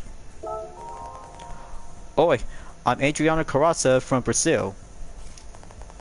Today, I'll be driving a real heavy-duty sort of vehicle, the Toyota Land Cruiser FJ40. This machine made the Land Cruiser a global legend. Its ability to overcome rough terrain is really incredible. It continued to evolve over the years, and it had an impressive production run of about 24 years. But those who love it best know it by its nickname, the Legendary 40. Nice. I see you right now in 5th place, Adriano Carrozza. Very good detail and very good long time Land Cruiser. It's about to be ready up to go on the rough terrain on dirt courses anytime soon. Luckily for Koch Berlin, He's here in position number 3, and let's see how the details about the RAV4 Adventure 2020 is about to go cruising up and all-wheel drive crossover SUV on the track. I'm Coach D. Berlin from the Netherlands. Today, I'll be competing in the Toyota RAV4. The RAV4 made its debut in 1994, but I'll be driving the premium off-road adventure grade of the 5th gen model from 2018. Don't let its simple exterior fool you, this car can really move. It offers exceptional dependability of the RAV4, Toyota's quintessential SUV on both on and off the track. Alright, Coach Berlin, I got your advice, and I'll have to keep it nice and well careful to have a nice RAV4 adventure. We'll be driving up, and this one might need to be putting up to have a taxi rooftop style to be placed as Type B option on the side. But luckily, let's see some progress, and ready up to go car test number 3 as a challenge. We'll start in 3 seconds and hop aboard to see this right hand side interior view for the Toyota RAV4. We'll go driving up as a Japanese model. But it turns out to have a different version as an American model to be using as the left hand side, but right hand side is just perfectly to be placed as original to be designed from Japan from the outside. But very much more important to see this RAV4 to go racing in action, as the test will be well prepared to go hill climb on anywhere, depends to be driving on the asphalt, dirt or snow, whenever you name it. But this will be doing well for having one good course to be serving up to have 2 sectors around in the C course of Sardinia road track in reverse direction. Now let's see how it turns out and catch up to Coach G. Berlin, and here is right now to be placed on 3rd position, and here it goes right now to be in the 1st position in the lead. But don't let yourself get distracted, you might need to have some skills. We'll be proven up to go on comfort medium tires to be set by default. But it gives me some short moments on practice, and I got everything is all I need to catch up and get closer to be proceed at the end of the 1st lap, and the hard part comes in to be entered in lap number 2. Gonna catch up to go slipstream and overtake a Jun in the 2015 Mazda Demio XC Touring, and that means Coach G. Berlin will go for only one good single one-on-one showdown between both Toyota RAV4 Adventure. Will go racing up and crossover SUV to have a nice place as an all-wheel drive. And there goes right now down to 2.1 seconds. I'm about to go offense, and this will do the hill climb to proceed onward at the end of the 1st sector and drive well quickly to go strategize in all-wheel drive commit.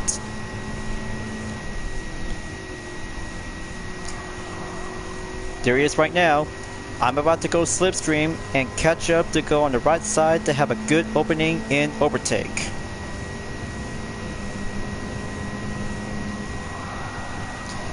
And there it goes, right at the spot to get shaded, and last turn comes in and go clean turn clear.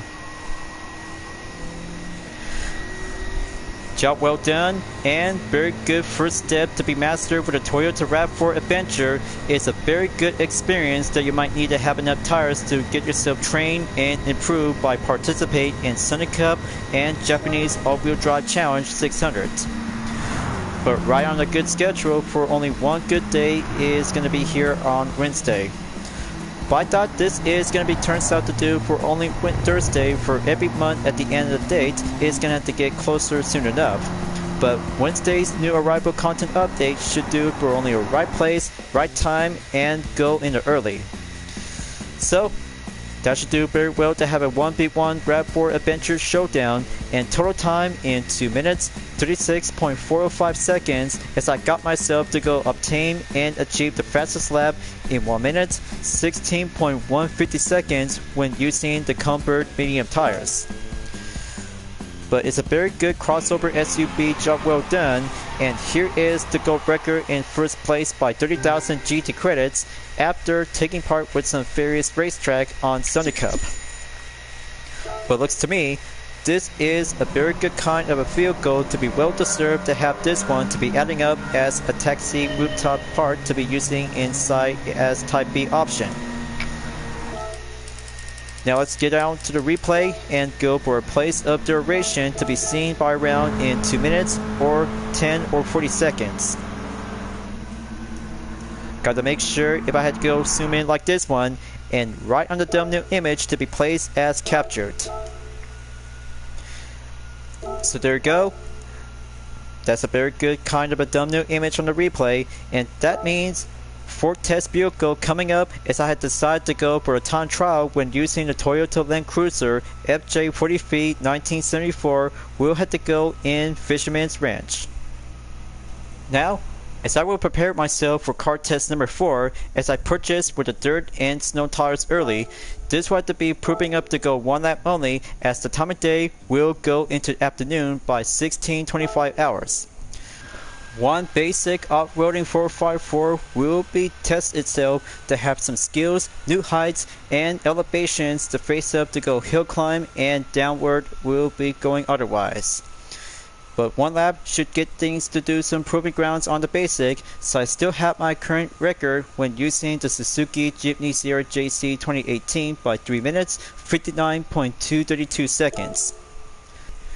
Let's get on the dirt and ride around with the Land Cruiser. We'll take 1 lap, we'll go explore driving in the course. With this right hand side interior view is very good to have a nice vintage to drive anywhere on rough terrains is very more challenging. But I bet it's a very good perfect course example when driving with a Toyota Land Cruiser is an all-time favorite popular throughout the decades since the 1970s. But very well needed to have a good skill of the handling to be packed up to have enough upgrades if you're about to go up in about 600 performance point by taking part in Japanese 4-wheel drive challenge 600. The turns is going to be quite good drastically and well basic to do some skills of proving grounds to have a good placement in the areas of Arizona. But here comes the main jump. Better have to be ready to stay on the 4-speed transmission, and what goes up and safety measures goes on to have a nice place to stay in one piece. But it actually does much more similar when driving the Jeep's Willys MB 1945. But this model in 1970 for the Toyota Land Cruiser that brings out to have a nice good exceptional skill of a handling opportunity to go for a normal engine that has an inline opportunity. But it might be quite good and well fitted to take on in some rough terrains and driving on the hills. But however, it actually might have to take a good careful stepping stone moment out there to have some 4 tires to be fitted and outfit to go on the dirt and snow places whenever you like to have your own pick. But it takes first experience and see how the Land Cruiser is about to go off-roading to have a nice time to go for the adventure. But this is a very good best off-roading vehicle since BBC's Top Gear Bolivia Special. So next sector coming up, and just have to keep it nice and roll it up the hills without taking one jump at a time. So here comes the double hairpins. Better be ready to have a nice slightly turns to go sliding up the turns. Drive well normal and go inside to have a nice clear on the exercise caution. Okay, going up on gear number 3. But yeah, this Land Cruiser may actually features with a 4-speed transmission, but it goes up to have one more gear to be adding up. That would be a 5-speed transmission for sure. But this will have to take a good easy slide up opportunity to go anywhere to have some tight turns without pulling on the brake. But except with some few turns with some series of elevation throughout each route on any dirt courses. There goes one jump. Better keep it nice and careful. Don't lose control of the gravity to see the Land Cruiser might gonna end up like having a rollover. And here it comes for only one good hairpin to slide around. Let's stay on the 4-gear transmission and go hill climbing in the scene.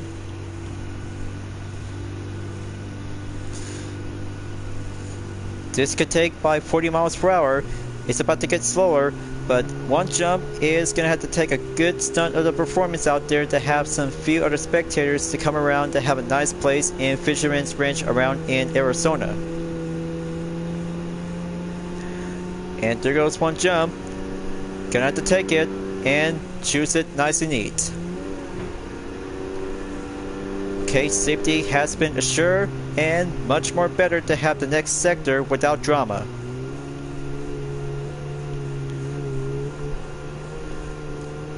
Okay, gonna have to keep moving on to have 3 minutes and 45 seconds during the first lap in a single warm-up practice. Now this is a very good kind of a two-door off-roader, very skilled, challenging, and well formidable to be taking on with some modern day Group B cars or classic Group B cars as well.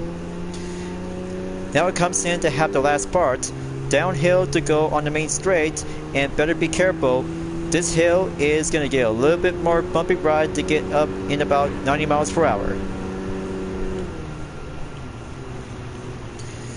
Got to take that slide. Almost there towards the final turn at the final stretch.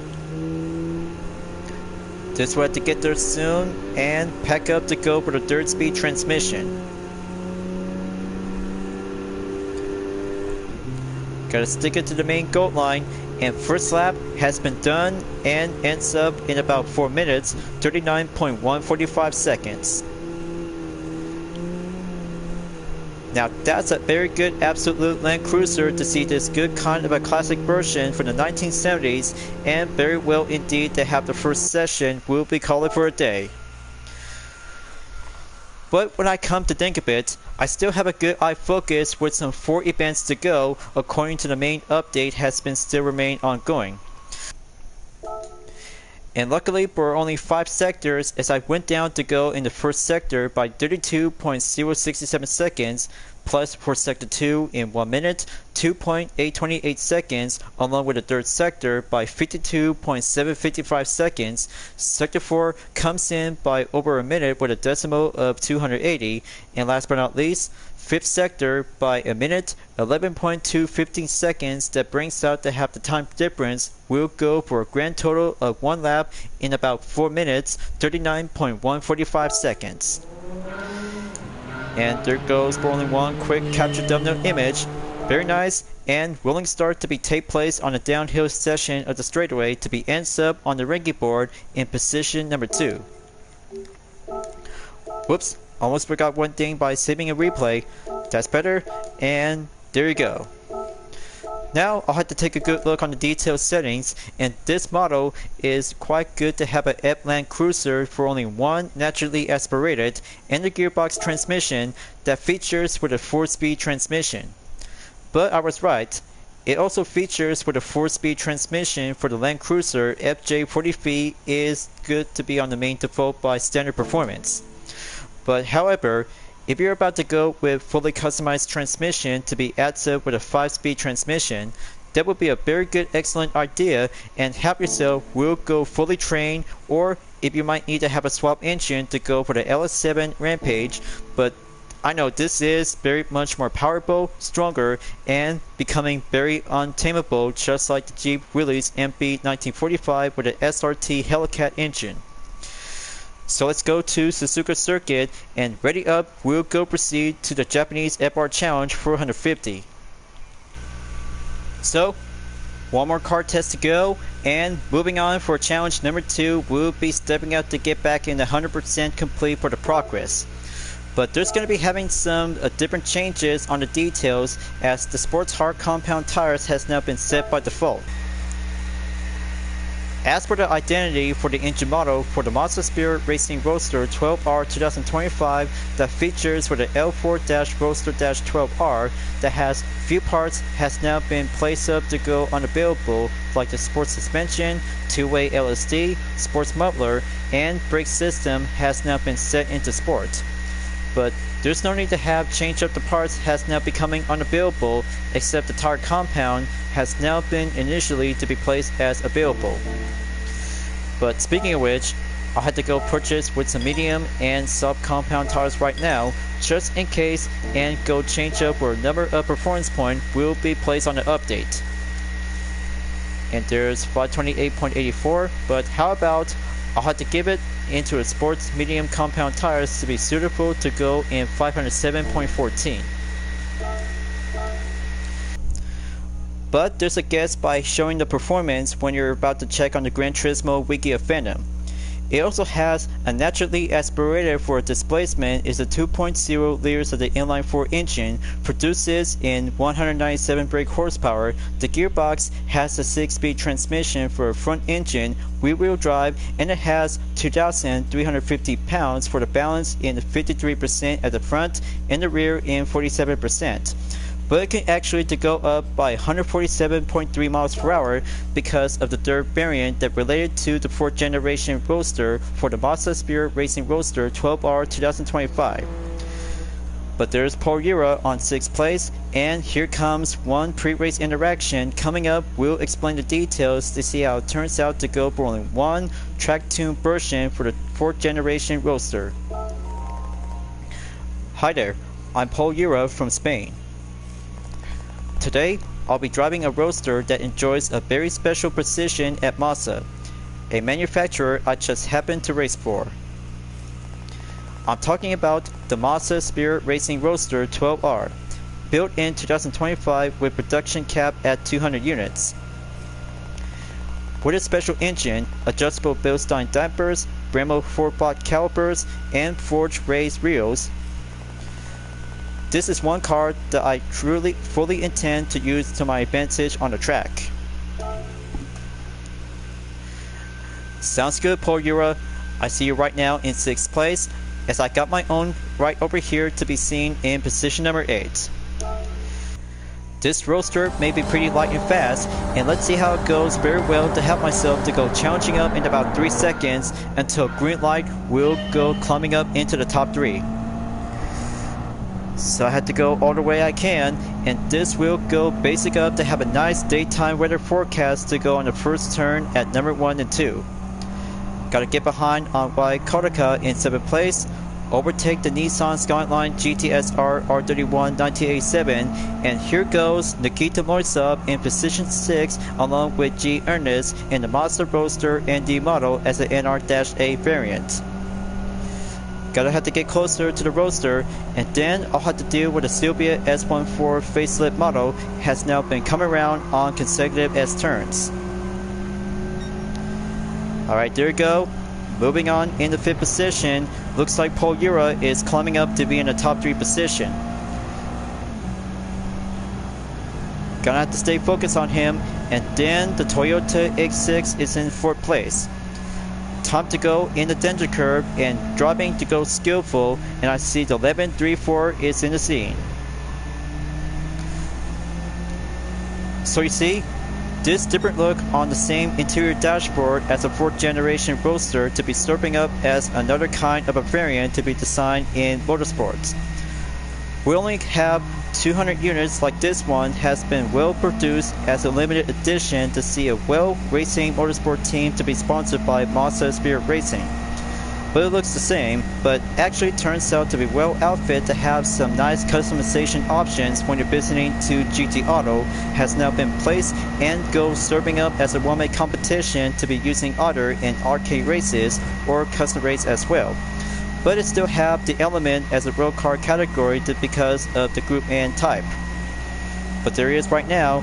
I'm about to catch up to Paul Ura's current position, and that means for the last 2 remaining drivers is about to catch up to go for only one good excellent sedan vehicle is the Toyota Crown Athlete G 2013.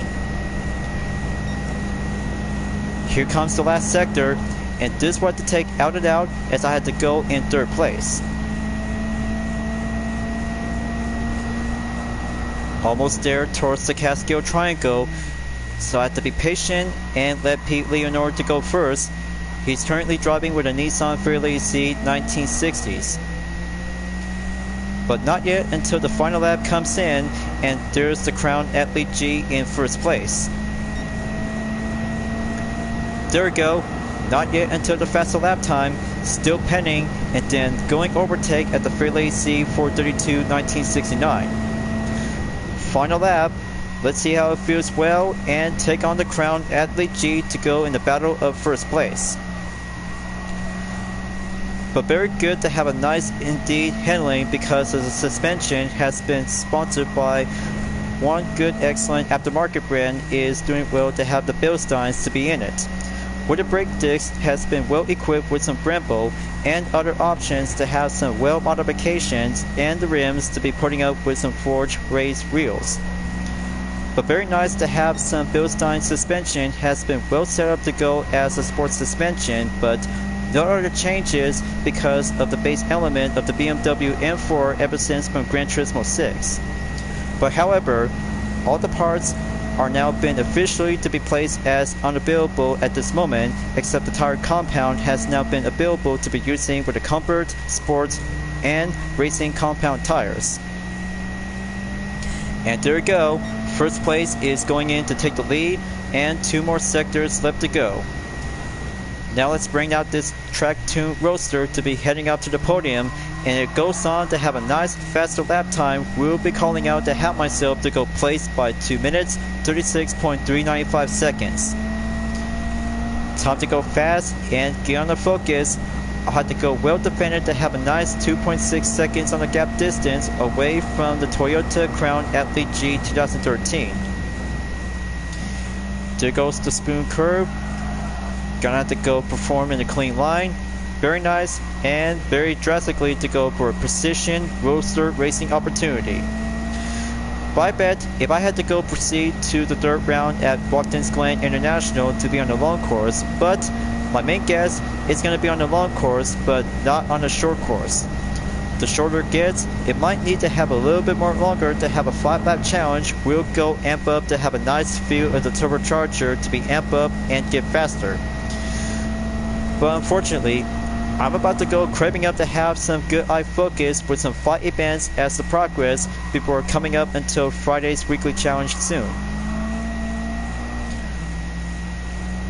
So here goes the final corner at the Catskill Triangle to be on the exit point, and checkered flag is about to go place at the podium.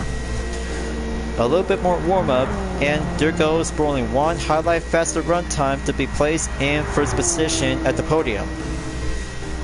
But very nice and very awesome out there to have a good kind of a third variant for the Mazda Roadster, or more likely to be titled as the Mazda Spirit Racing Roadster 12R 2025.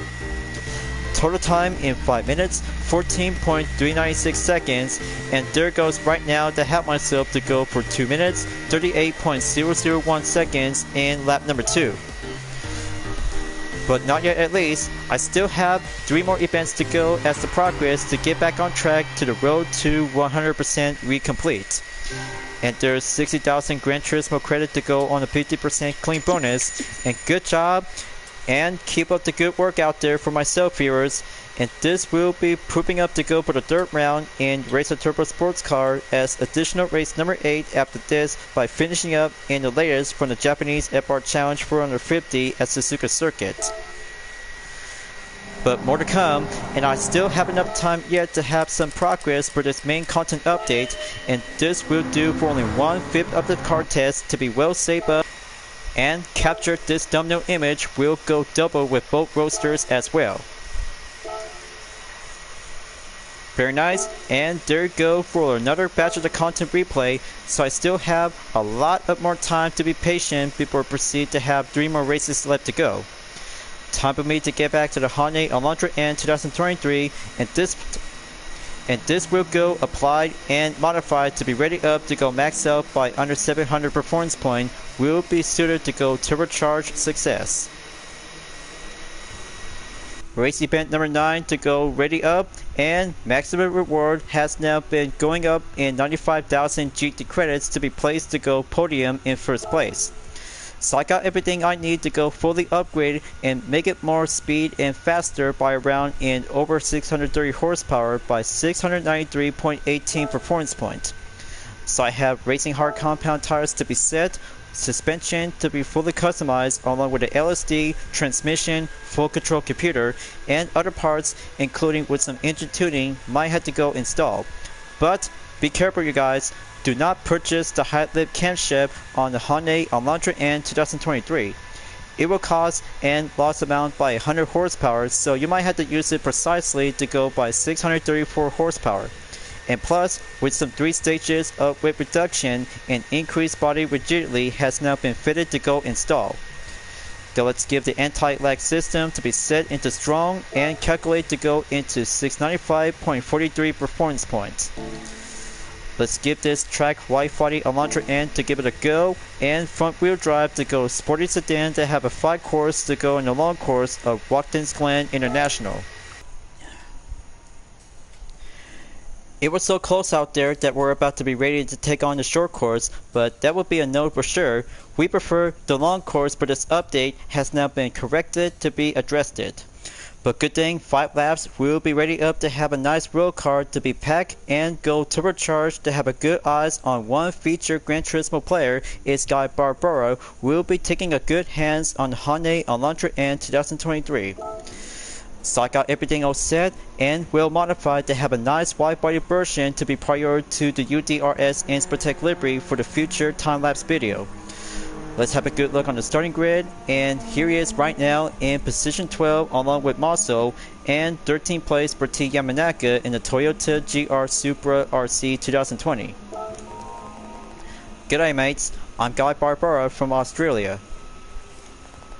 Did you know that Hyundai has a special N brand reserved exclusively for cars that possess the highest performance? The N, of course, stands for both Nürburgring in Germany and Namyang, Hyundai's R&D base in its native South Korea. The Elantra N was such a high-performing car that it spawned a TCR variant that powered to success in a number of series. The ultimate sports sedan, it was born from decades of concentrated high-level research and rigorous testing. Wow, that would be much more interesting to see how the Elantra N has been designed by Nürburgring and South Korea from Namyang. But very cool, and much more appreciate to have a detail on description, Guy Barbera. Much more respect, and quite good to see the Elantra N will go racing in action. So folks, better make sure to be ready and have all the performance to go max out to go under by 695 performance point to be amp up and go turbocharged to see the sports sedan to go in action. Here I go viewers, this time I'm about to switch it to sports soft tires. We'll be doing much more better out there besides the racing tires to be packed up to go for a great touring competition for this sporty sedan. First turn coming up. Lap 1 is going right up ahead. Now this is a very good, excellent moment out there to see the Elantra N to go racing in action to face up with some good turbocharged vehicle. But the trickier it gets, the faster it's about to get things up to go for proving grounds to have a nice advanced level to be racing up to go for a full speed competition. But expect a lookout, Guy Barbera is in 12th place after being dropped into the 13th by T Yamanaka in the Toyota GR Supra RC 2020 along with Arthur Maso in 12th place. Time for me to get behind him and outer loop coming up onto the next turn to go currently onward. Okay, that's good.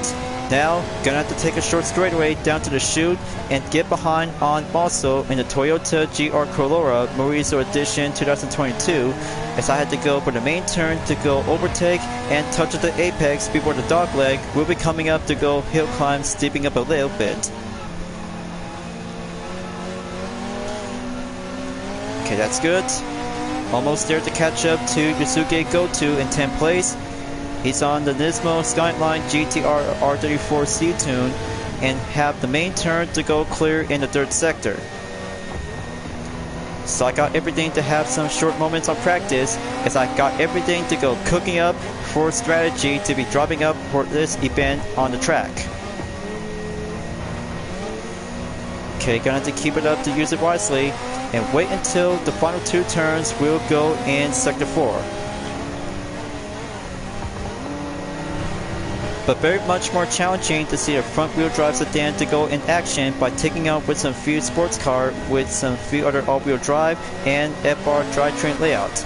But it takes skills and concentration that you guys might need to have yourself to go perform to have a nice clean race. So first lap clear, and here is my average faster lap time to go place in 2 minutes, 9.063 seconds. Moving on in the second lap, and I still have 11.8 seconds to go for the main gap distance as I'm about to catch up to Takuma Minasono in position 9 with the Subaru WRX STI Type S 2014. Okay, very good on the overtake. Next up, Emily Jones in the BMW M2 competition. Taillight signal in and go for the brake. Got to keep it nice and tight out there to have a nice stepping stone apex to go for the inner loop of the bus stop chicane and going around on the outer loop. Got to keep the accelerator nice and neat, and anti-lag system still remains to go power and strong. Okay, Ab Knox is in 7th place. Got to catch up and see the Sporty Tech Elantra N will be catching up to go in about 6 more turbocharged sports car left to go. Okay, very nice, and I'm just finally get the hang of it to have a nice adjusted, fully tuned, modified Hyundai Elantra N is going well designed in motorsport. Okay, there goes Berleo Gallo in a Honda Type R Civic is in 2022 for the current position in number 5 spot. Got to keep going, and I really bet this is a very good, excellent experience to see how the Elantra to go racing in action for this part of the Race of Turbo Sports Car event after Fuji International Speedway from the previous. But it still goes well to have a nice moment out there to see Hyundai N's division to be part of the racing team category for motorsport ever since by taking part of the Nürburgring and Namyang from South Korea. But I bet just like the Ioniq Q5N to be designed as an all-wheel drive SUV electric vehicle to go for a single 4x4 crossover XUV to be packed up to go for a 1-speed transmission. But this one is very good, impressive to have a nice sporty opportunity to go for a number of gears to be up in 6 or 8-speed transmission if you're about to be applied to go modified to have this wide-body version. So almost there, down to 3.9 seconds. Just wait until the full stretch will be going in and overtake Iko Fraga's Toyota Super RC 1997. Okay, almost there. I have a good eyes on Donovan Parker in 2nd place in the Ford Escort RS Coswood along with Daniel Solis in the Garage RCR Honda Civic EG model. 2 of them is coming in and they're about to be entered at the chute. But very good to have 2 letter N's and make one of them to be stands for Nürburgring and Nanyang as well. But I kind of think that should do very possibility to see this good kind of a sedan sports car is well been outfit to be designed on the track. But very much more indeed to have a nice sound of the engine when applied to go equipped with a racing muffler exhaust. But better yet, the racing turbocharged system has been set to go on the high effort, and that brings out to have an anti-lag system to be checked and set into strong. So I have to get focused on Parker in position number 2. Just wait until the 3rd lap. We'll be finishing up soon at the halfway mark towards the end until the penultimate lap will be coming up in the number 4 lap. So I'll have to be mindful and get patient. It has a good eyes on the prize and master for the front wheel drive layout. Got to go de-accelerate in and faster to go fully amp up on the speed. Okay, very nice. One more turbocharged car to go. 4th lap coming up, and I'm about to take on Daniel Solis is coming in for the one-on-one showdown. Got to keep that in mind. This may be a little bit more challenging to stay clean, to stay on the focus.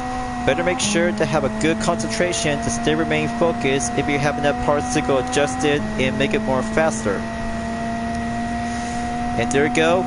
1st place in the lead. And I finally got used to it to see the Hyundai Elantra N to go competition turbocharged action. But much more brilliant to have a good racing perspective as a true masterpiece after hours of attempted to go for hard work of practice. But you know, I kind of think this would be doing much more excellent idea to have myself to go creative with a UDRS Inspirotech livery. But this one in the wide body version to go for a great competition and the other one as a non-wide body version to be outfitted with no decals and paddle shaped versions. But one logo should do very well to be needed, and that should do for only a possibility to have some two different versions, as I still might have plans for Vision Total Drama will be proceed to go faster and reinstalled by overdrive. But that's right, Vision Total Drama is about to get back on track after 2 years of long-awaited absence by putting up with some main focus ever since by doing some main progress with DreamArt livery style dispenser. But almost there at least, just have the last 2 turns on the 4th lap, and the final lap is coming in, and gap distance will be packed up to go remain defense in 4.3 seconds. But I'll have to keep a good eyes on the handling. If I had to go for the Logitech G29 steering wheel, might have to go for basic on impression training. And there goes the final lap. Number 5 is in, and this will have to put myself to go faster in time attack to beat my own record in only just 2 minutes with a decimal of 4:33.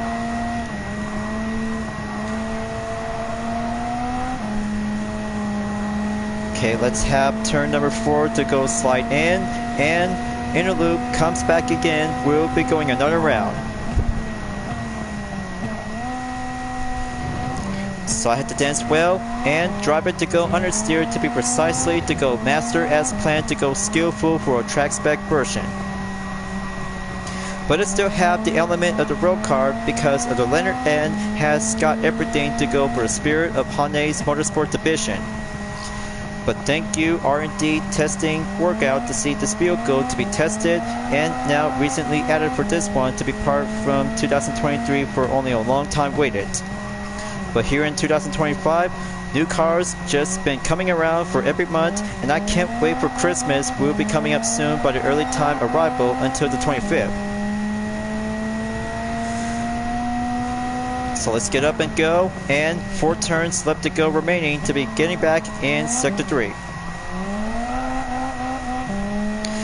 Okay, going up on the 5th gear transmission to switching up back on gear number 4.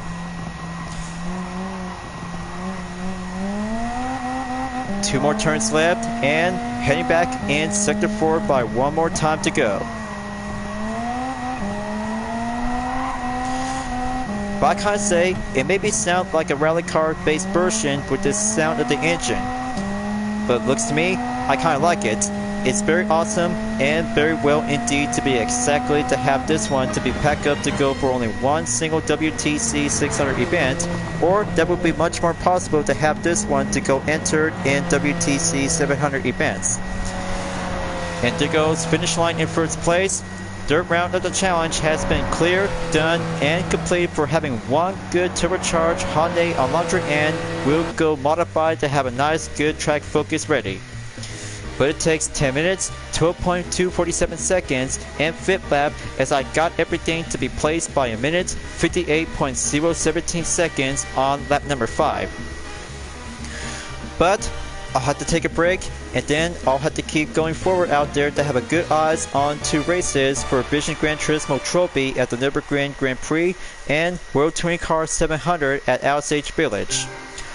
One good clean bonus as 142,500 GT credits has been done complete, and one good content replay coming up to have a progress will be going and reserved to have the event as well. Let's do a playback position and go for the duration in about 5 minutes and 30 seconds to have a good eyes on the captured thumbnail image. But it's been passed by on the dog leg, and I'll have to skip it and rewind into 10 seconds. So let's pause and change things up to go for a main part of the view. But I kinda think this will do very well, and very nice modification version to have this one to be coming as a touring car version. Alright, so next day awaits, and heading up to the Nürburgring Grand Prix for the Vision GT Trophy as I'm about to get back and use again for the Opel Corsa GSE Vision Gran Turismo. With only 2 more races left to go as the progress has now been updated into 99% again. But this is going to be bringing out to have a same maximum reward just like Lightweight K-Cup at the National Hype. This will go for the Grand Prix track layout, as I'm about to be putting up to have a quick prep work as I'm going in to have a nice requirement to be using in the hard racing compound tires, and plus power restrictor will have to be purchased by 800 Gran Turismo credit just in case, to let you guys know to have a quick tip and go master for only one good BOP applied to have yourself to go personalization. So let's see how it turns out and go by 95% or calculate performance to be uttered into 96%. Now it's about to be going on a decrease into 847.59 performance point, and 749 horsepower has been set and applied, will be eligible to be checked and go on the green light. And there you go. That should do for only one quick prep work, and one hard compound racing tires has now been ready up to go enter to take 5 laps as the penultimate race will be proceed onwards. I'm all set to good to go for a daily workout reset, and Mikhail Hisao is about to be ready to get on for the same Opel Corsa GSE Vision GT. It's going to get a lot of awesome out there to see some more Vision GT cars to go outfit in electric, and it's about to get strategized to be proven in the Grand Prix track around in the Nürburgring. Here he is right now, he's on 7th place, and pre-race interaction coming up before I will get started. I'm Mikhail Hisao, the 2019 Gran Turismo Nations Cup World Champion. The Corsa is one of the great masterpieces of Opel history. The one I'll be driving today is the Corsa of the future. Dubbed the Corsa GSE Vision Gran Turismo, it's what is known as a Grand Sport electric vehicle. Powered by dual motors, giving it all-wheel drive, it's a hot hatch capable of producing 788 horsepower and 800 Nm of torque. The compass motive on the front and back are unmistakable signs of Opel's craft. Turns out to become as a true masterpiece, but this GSE version of the Opel Corsa to be titled as a Vision GT. I still have a lot of good time out there after trying out at Michelin Raceway World Atlanta. By giving it the appraisal, we'll go 10 out of 10 and 5-star rating. But the real challenge starts right now, as part number 2 will be proceed to go on the conclusion.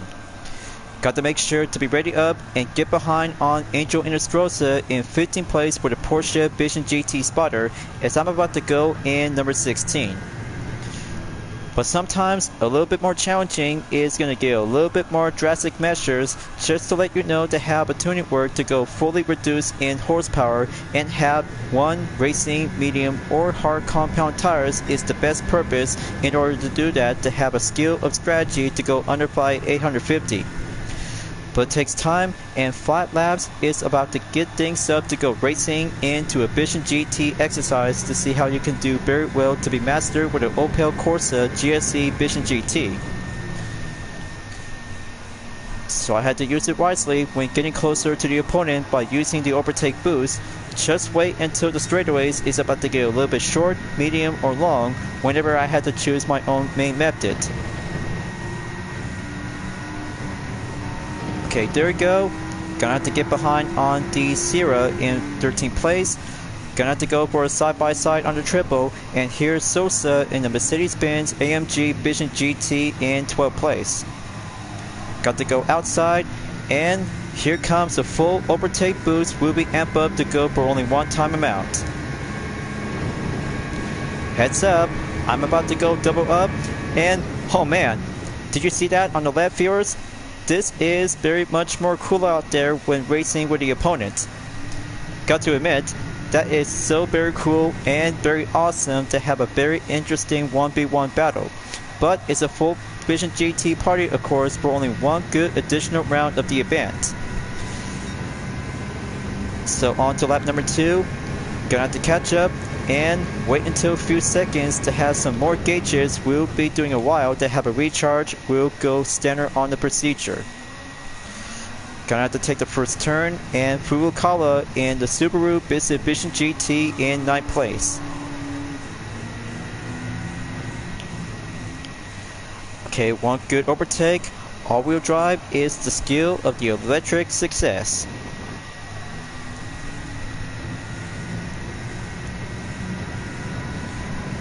Alright, in about 5.1 seconds to catch up to Mikhail Hessal's current position. So I had to get through onto the main turns and have the far distance as I see him right over here. There he is. I see him along with Nikita Moisov and the Skoda Vision GT in position 7. Got to get in there and just had to go for only one extra boost just to get closer to him until the third sector. We'll be going back at the Michael Skuheimer S. Okay, there goes one sensor to be approaching to avoid the contact. Got to go outside and switch it up to go proceed on the main position to go by 6th place. Okay, close call. Now on to Ueno in 5th place for the Mitsubishi XRPF Evolution Vision GT. On to 5th place. And here comes one Alpine Vision GT and Mini Clubman in position 3 and 4. But much more close call to see as ever to be entered on the chicane. And approaches to get behind on the race mode version in 3rd position as I'm about to go for only one extra boost has been fully reloaded, and then one more to go will take some time. Okay, I'm in the halfway point. It's only down to 19 seconds on the gap.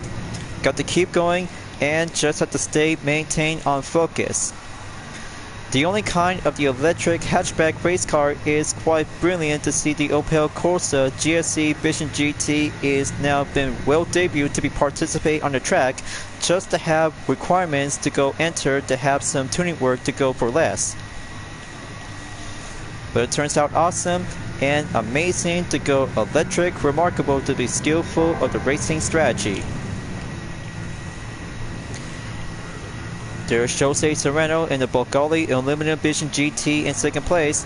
Got to get closer to him and wait until the full capacity, so I had to use it for only the next time. Okay, that's the 3rd time I used for only one good overtake. Just have to keep saving for only 2 more until one more reload will have to give some a little bit more short period. But it doesn't come for free, but don't ever use freebie when using with this one.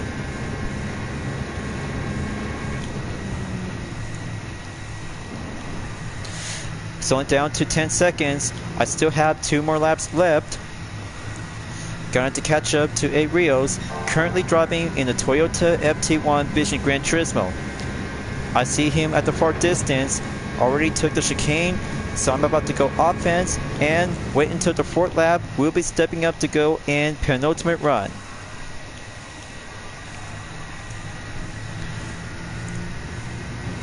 Works so very well on the handling, skillful, and the accelerate to go re-accelerate by exiting the final turn of the corner. It goes on by 8.3 seconds, 4th lap coming up, and faster lap time by a minute. 55.382 seconds is going well improved to be standard on the procedure.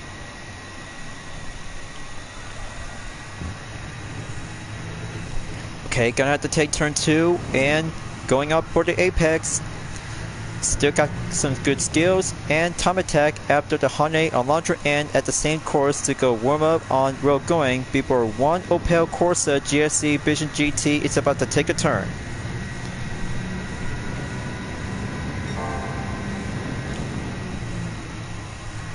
Okay, there goes on sector 2, down to 5.2 seconds.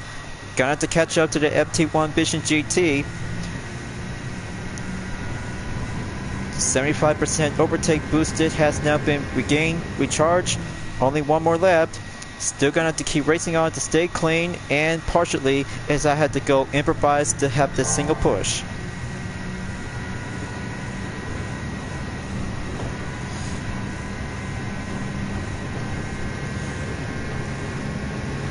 But I bet this race is gonna get a little bit more easy out there to prove yourself to go challenging up on the scale. Okay, there's A Rios.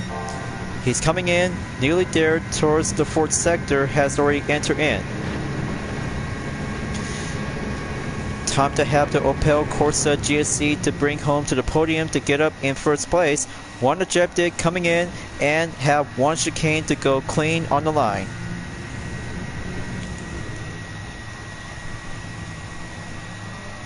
Okay, just have to keep it careful. Got to make sure to go slipstream on offense as the final lap is already here.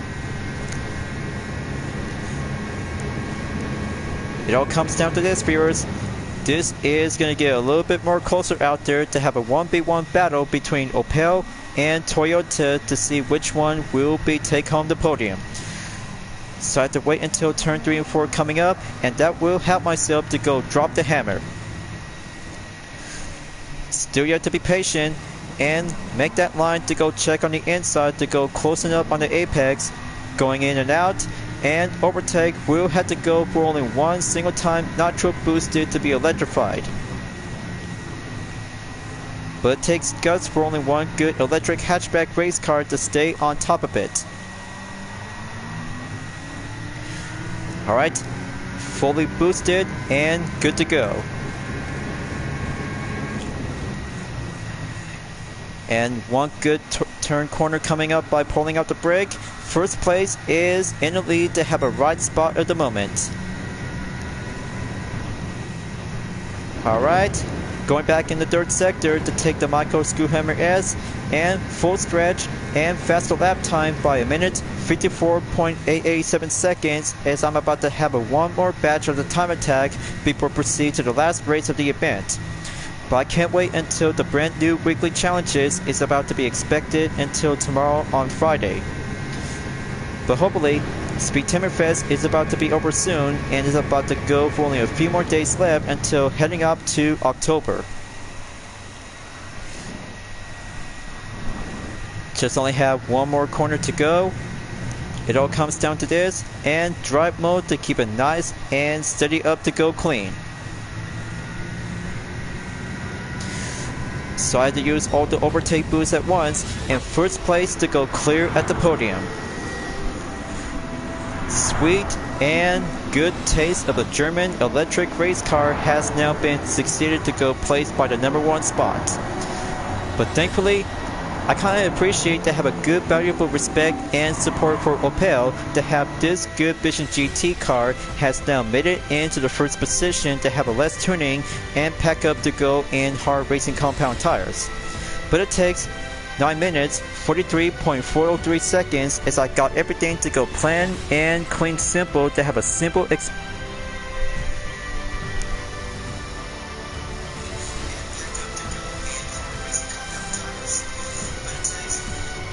hard compound tires. Now that's a very good, excellent Vision GT opportunity to go by a total time in 9 minutes, 43.403 seconds, along with some few other electric Vision GT cars like the Skoda Vision GT, Porsche Vision GT Spotter, and plus there might be have some few other Vision GT cars might be more likely to come here to be joined in session. But very good and very awesome out there to see one good racing outfit to be seen after the race has been finishing up to go clear. One good clean bonus by 50% to increase into 150,000 Gran Turismo credit, and daily workout has now been set to go reset by the new day awaits. Now let's have two Opel Corsa GSC Vision GT to go for the capture thumbnail image, as I had to go by 3 minutes and 10 seconds to go on the scene. Just wait until the picture appears, and here it is right now, take place after the Micro Screwhammer S. But a little bit more crowded out there to have one Skoda Vision GT, and Hyundai Sports Vision GT is coming in. But I'll have to switch up onto the main field to be changed up to go around to have the thumbnail image. But instead, it turns out very nice and very good skill formidable to have this single Vision GT car to go latest as brand new. But it does count, but I just really bet 1 or 4 more Vision GT cars should actually to be placed as a thumbnail image cover. Well, that should do very well to have a race number 4 challenge complete to have a finish, and one more to go to have a one-way ticket to Osage Village for the World Touring Car 700. It's going to get competition out there, viewers, so better make sure to grab any Group 4 car, have any kinds of adjusted upgrades to go for less, and one pit stop is about to be set and ready up to help myself to give it all I got to have a progress to get back up in about 100% complete soon. This is it, viewers. One more race to go. 10 laps around in Osage Village for the WTC 700. After trying out with 5 cars for update 1.63, very much more impressive as I had to get down to have the other 3 cars will be under review.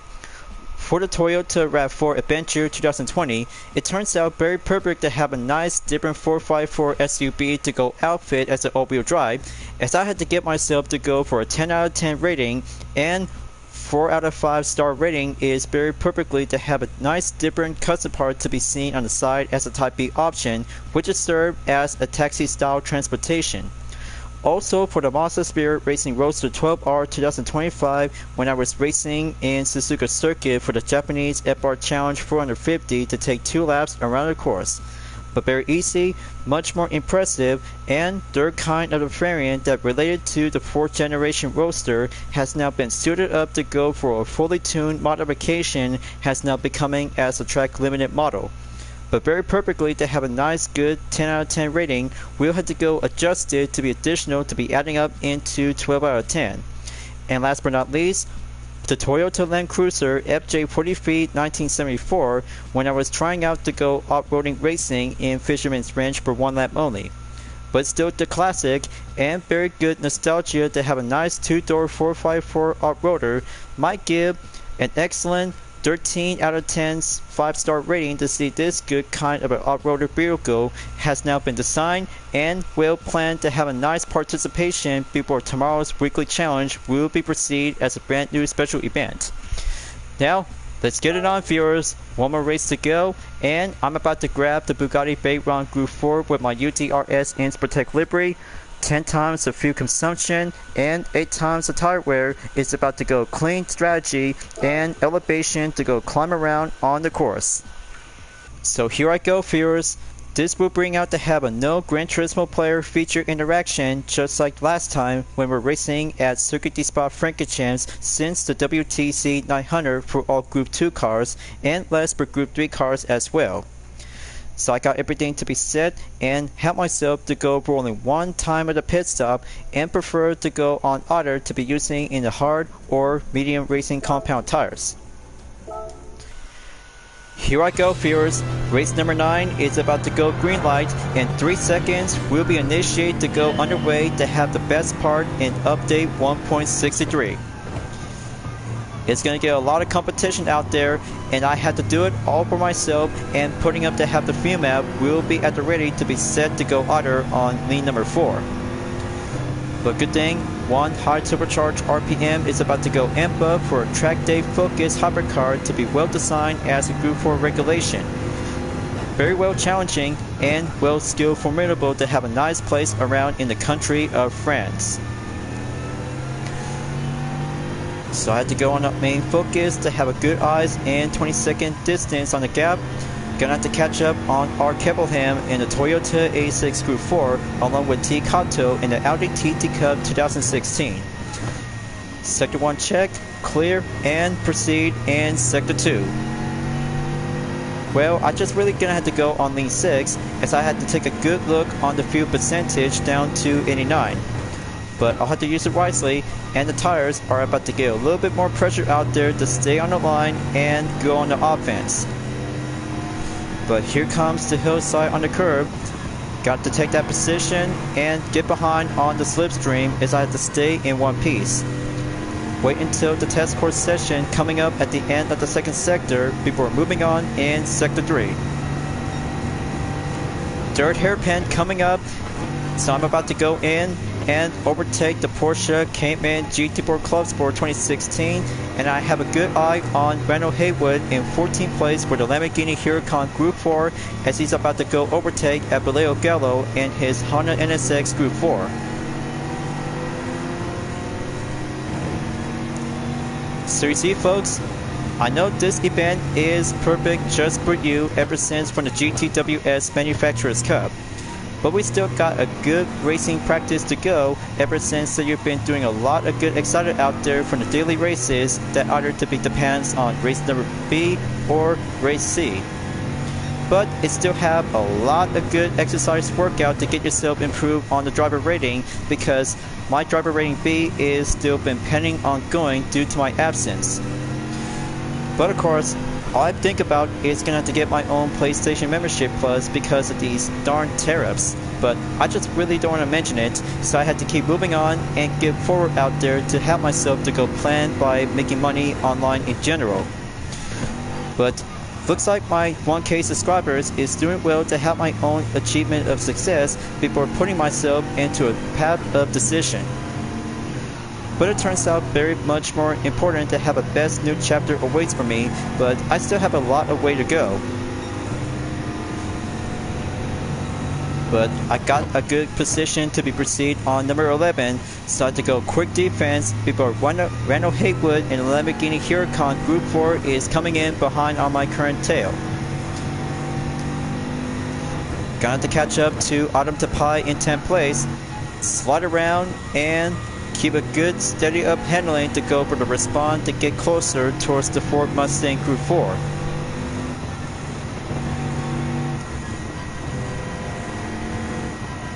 It's only down to 19.7. I just really think I'll have to go and use the Power 3 to go for extra boost reinforcement. That should do very well precisely, just like all the courses in the same event.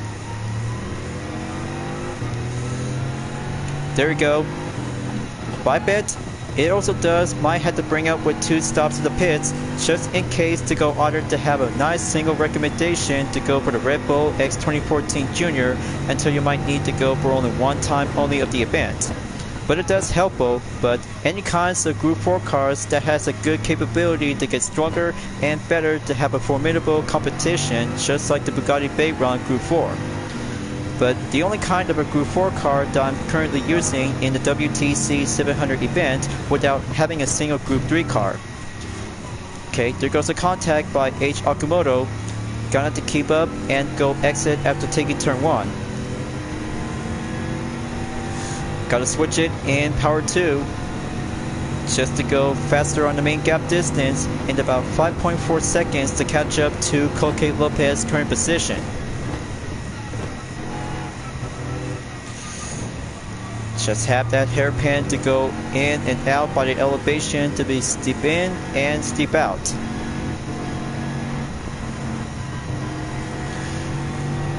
Okay, very much more precisely, it's all about to have a turbocharged precision to go for the speed. Just get back in sector 2, almost there to catch up to Coque Lopez's current position. Patrick Poisson is in the lead along with Ed Portilla.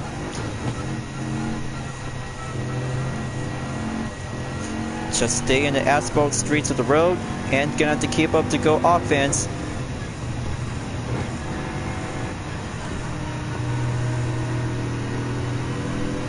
Okay, that's good. I see some more Group 4 cars coming in, including with Kei Kalakali. Okay, gonna have to go overtake the Lexus RCF Group 4. Kalakawi is in 9th place and going outside around in hairpin 3. Okay, so far so close.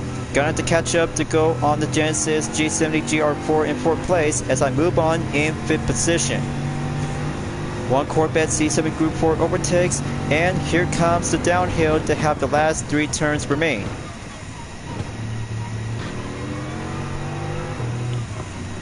Okay, that's 3 more to go, down to 13.1 seconds as the 4th lap resumed to be proceed onward.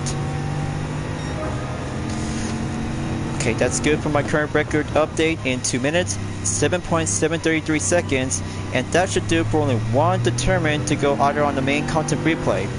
But good thing I'm just putting up to have some management after spending with some 5 cars will be tested and go for additional ones to have some flight events will be proceed as well. But this one is event number 5 to have a different theme event, as I'm about to get a little bit more faster, longer, and duration to be expected to be predicted by around in over 20 minutes. Just only have over 20 minutes, so I had to keep a good eyes on the time as the progress as I still remain ongoing out there by over 7 minutes until 10 seconds is right over here.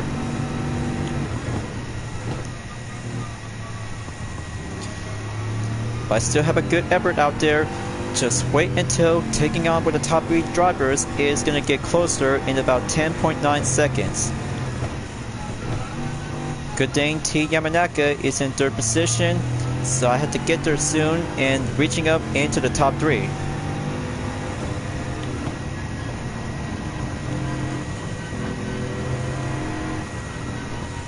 Got to keep the handling check and going well to have a nice pressure on the tire. I'll get to it. This will do for only one risk and save it for the halfway point before at the end of the 5th lap.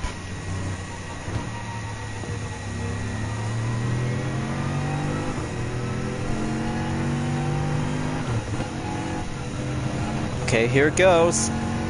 Hill climb coming up and gap distance is about to go decrease soon.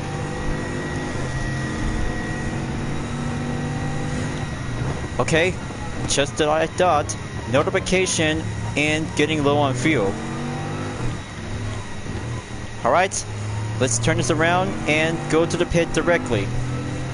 Talk about having a ride-on schedule out there to be putting up into the same tire compound, or if I had to go in racing tires instead, and that should do for only one helping guidance tip to see how you can do very well to have one single Group 4 car in Osage Village during the race in the World Touring Car 700. Okay, it's all set and full capacity on the fuel. Got to go on the inside at turn 1 after H. Okumoto is in 5th place. 5th lap coming up and early to be expected. Okay, going straightaways to have turn 2 to go check and dive around on hairpin number 2 at turn 3. So it's going right back in 27.7 seconds as F. Portilla is in the lead. Patrick Brisson is in 2nd place. C. Healy has now been going up to be placed into the top 3 position as I had to go proceed to catch up towards Randall Haywood in 4th place in about 10 seconds left.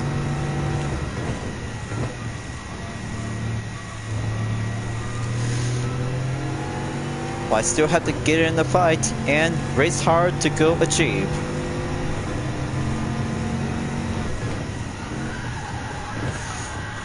Okay, gonna have to keep it careful to avoid one single object as the closed barriers on the test course has still been coming around to go on the full course.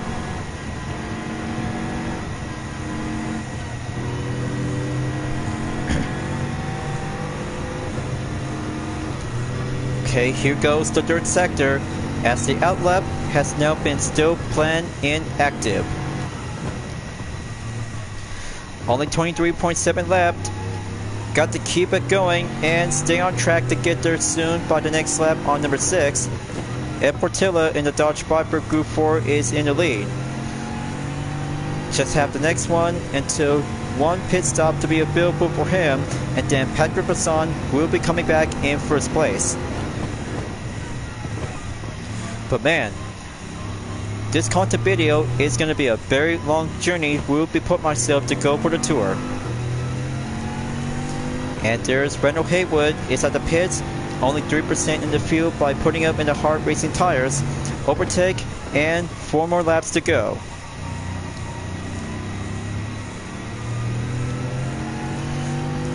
Okay, it's about to get a little bit more change to gap. Looks like the Dodge Viper has the element of upper hand to be mastered to go faster around in Osage Village.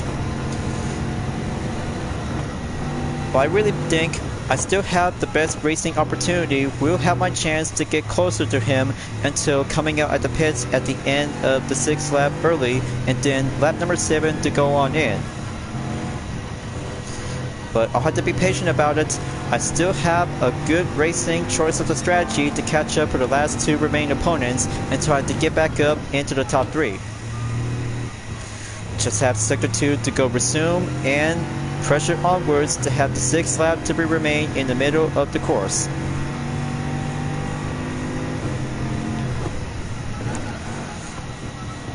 Okay, let's keep that handling pressure to go on the foldable ABS. Just not yet until 2.7 seconds to go around until the 2nd sector to be placed in the landmark around in the test course starting grid.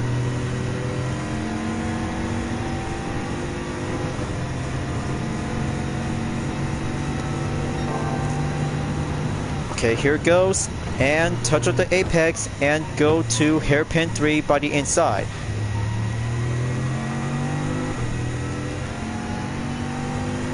I can see them going up the hill climb and gonna have to keep a good pressure to have a distance gap down to 13.4 seconds. Ed Portilla is about to go enter the pit soon, viewers. This will be my best element of advantage. Only 5% left on the medium compound tires, and that should do very well precisely as I had to go hard in racing tires. And there's the Healy coming in, and 7th lap in about 3 more laps to go.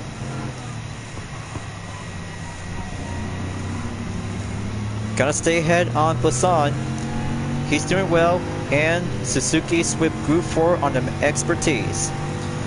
Very good improvement to be placed by 2 minutes, 5.830 seconds. Time attack is going well, skill strategy, and I got everything is all I have to do for my own.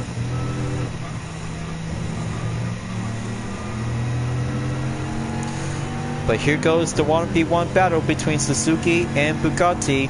It's coming in, and go for a thrill heated of the Group 4 showdown is coming in around the clock. But I'll have to stay on hold in lead 6 for a while, and then the fuel percentage down to 53. So let's keep going and racing for all-wheel drive Group 4 pleasure to be on the main track.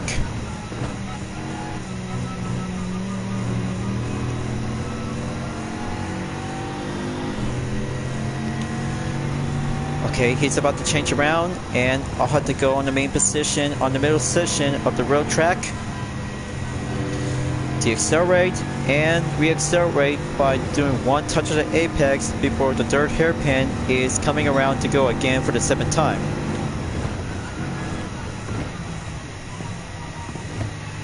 Okay, nice and easy, stay focused on the opponent. Still pending remain to go contestant by 0.8 seconds. Still got this one, and going on to the right track of the path.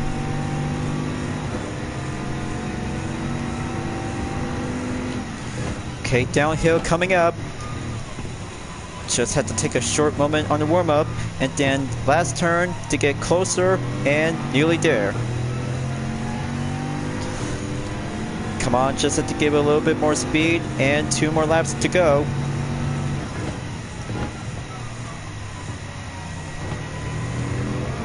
Got to go full control, and successful to be in first position, viewers.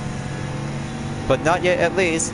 There goes the side-by-side between Bugatti and Suzuki. This is going to be a thrill of the heated battle. Very nice and excellent to have a single pass overtake, but not yet for Suzuki. Patrick Bisson is about to go at it, and it's about to get closer to have a nice edge-on-edge for a toe-to-toe battle between one-track spec hypercar and the Japanese compact car is about to be on the way. But it takes guts and skill risk, and I believe this is going to be a very good highlight of the moment. But not yet until as 2 laps to go remain, and Patrick Bisson is going back in the lead.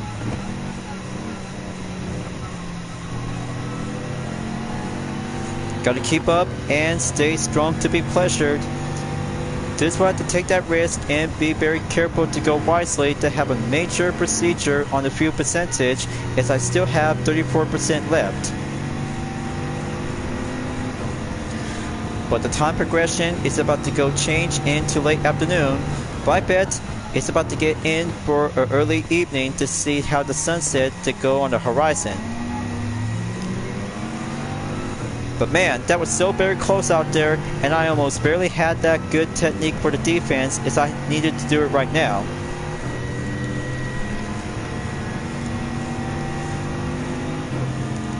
Okay, let's have another round to go down the hill. Just put me back in first place as I got everything to do some practice before tomorrow's upcoming weekly challenge. And there we go. Patrick Brisson is in the pits for the second time, and Night Lab coming up to go for the risk of penultimate.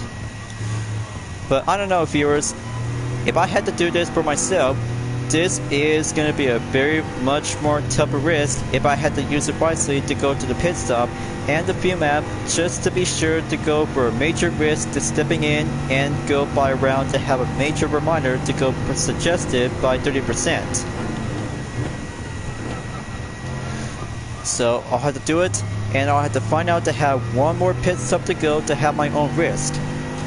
Got to choose it wisely, and it takes all bets will go into the racing high stakes.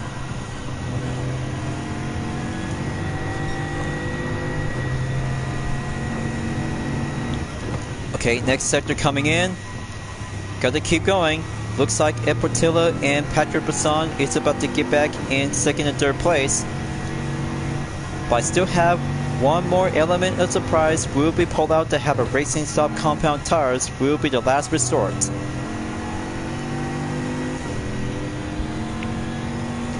But very good to see how M. McEwen just took the faster lap time to be placed in 2 minutes, 5.283 seconds. But I still have a good moment on the 6th lap to be placed on the same time with a decimal in 0.830 seconds. But I still might need to do my best to keep moving on forward, and this will have to go for a better kind of a Group 4 race car next time soon.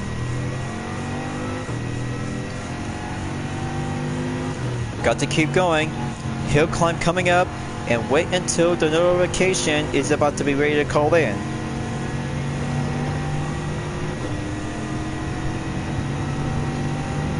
Downhill coming up, and one pit stop coming up.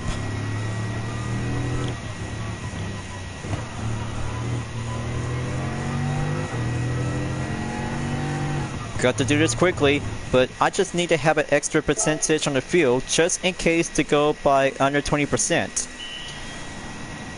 Okay, just wait until Ed Portilla and Patrick Brisson is coming back in to have the first and second place, and go extra fuel percentage by 33. There he is right now, and here comes the final lap. This is it. I'm about to go offense into power 1 and use all the fuel we'll have to go on burned rubber. Daylight's burning, so I have to get back up top and go in first place to help myself to go achieve in the podium.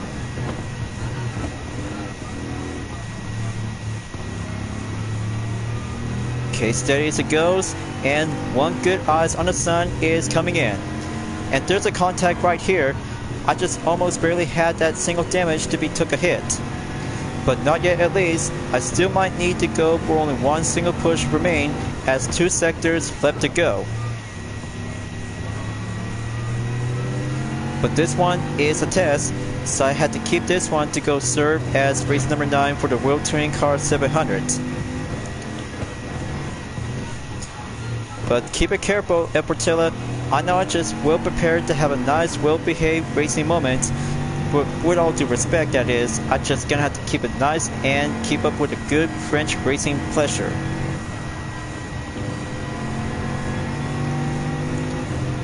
Only down to 20%. 18 left, 3rd sector, 1 more to go.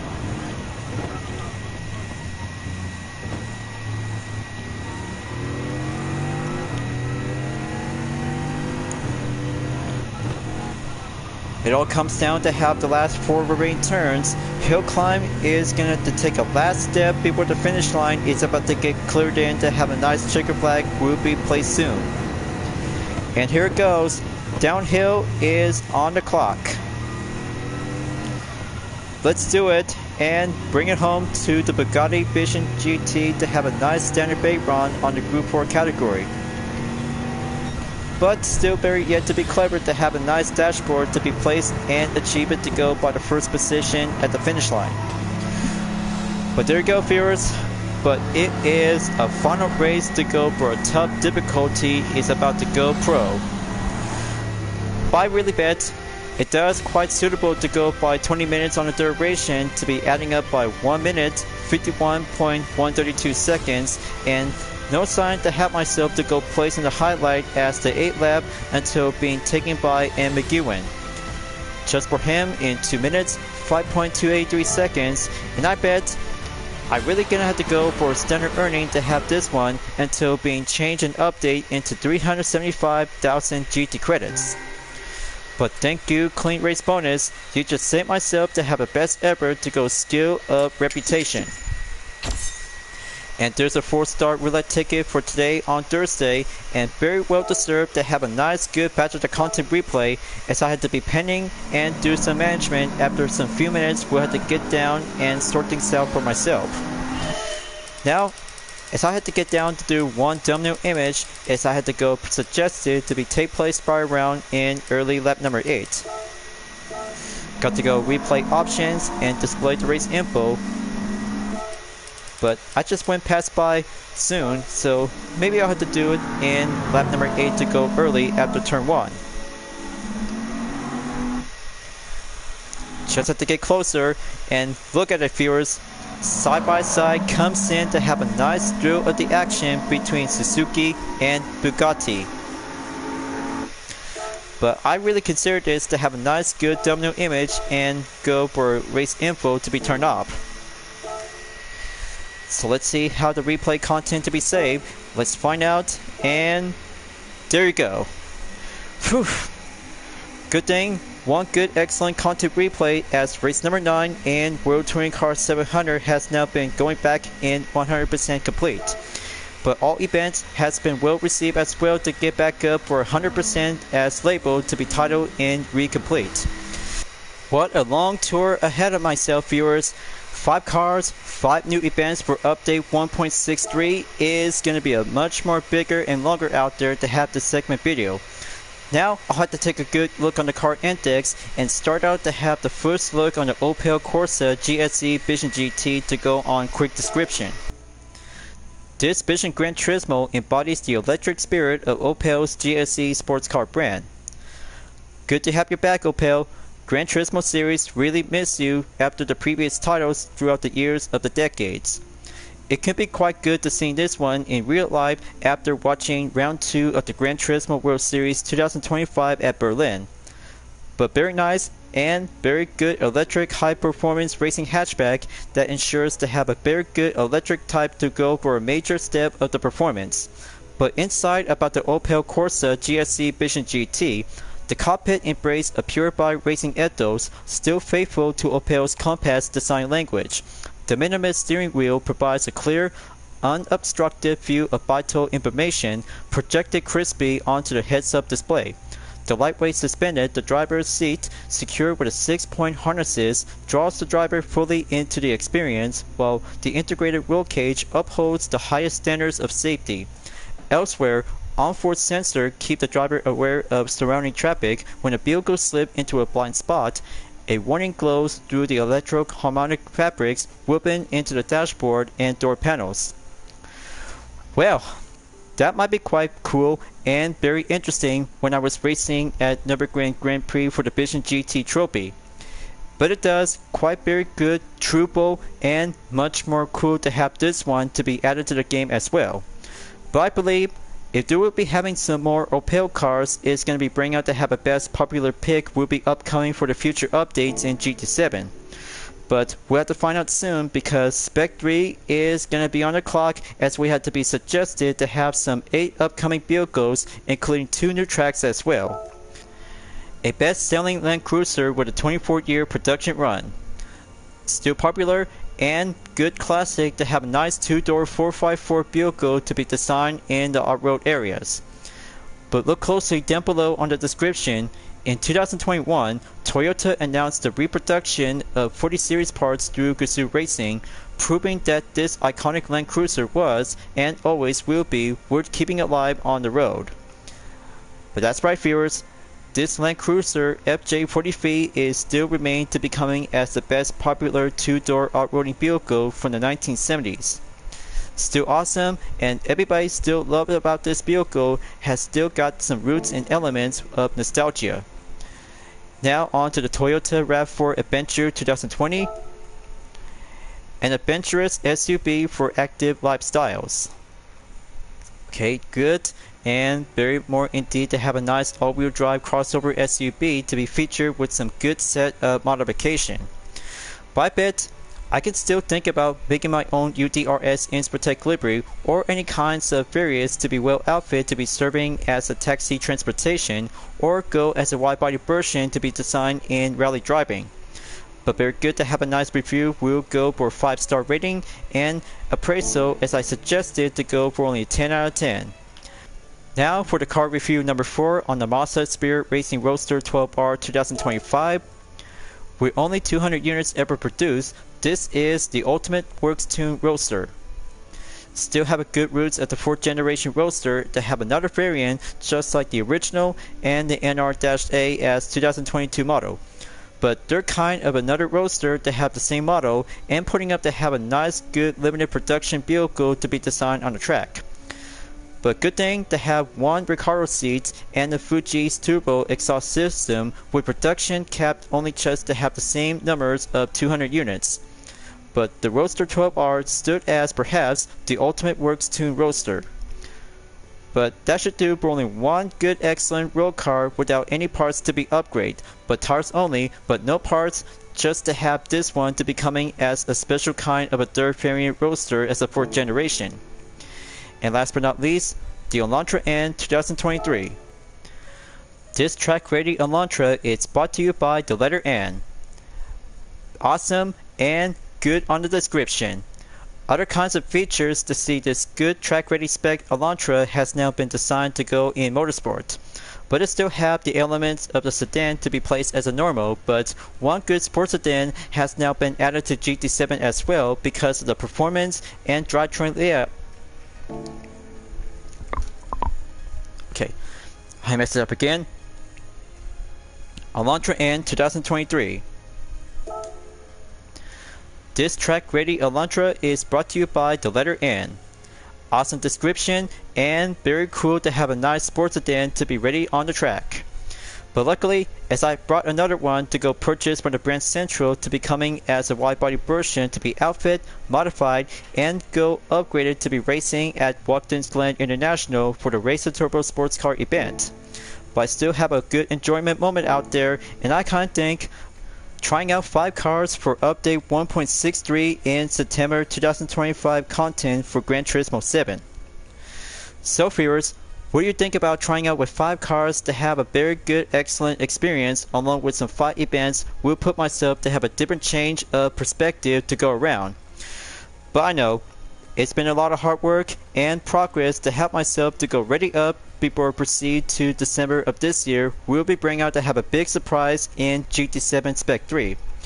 2 new racetrack has now been revealed to have a very good interesting moment out there to see 2 courses to be located, and one of them at Canada is the Circuit Gilles Villeneuve and one for the UAE is the Yas Marina Circuit.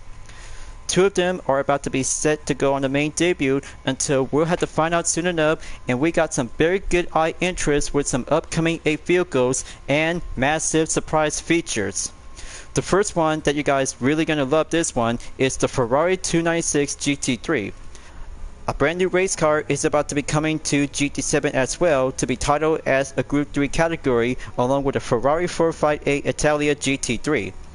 As the second one is the Nissan Skyline GTR B-Spec 2 to go modified to have a tuned aftermarket known as the Mimes R34 GTR. Exact specification must...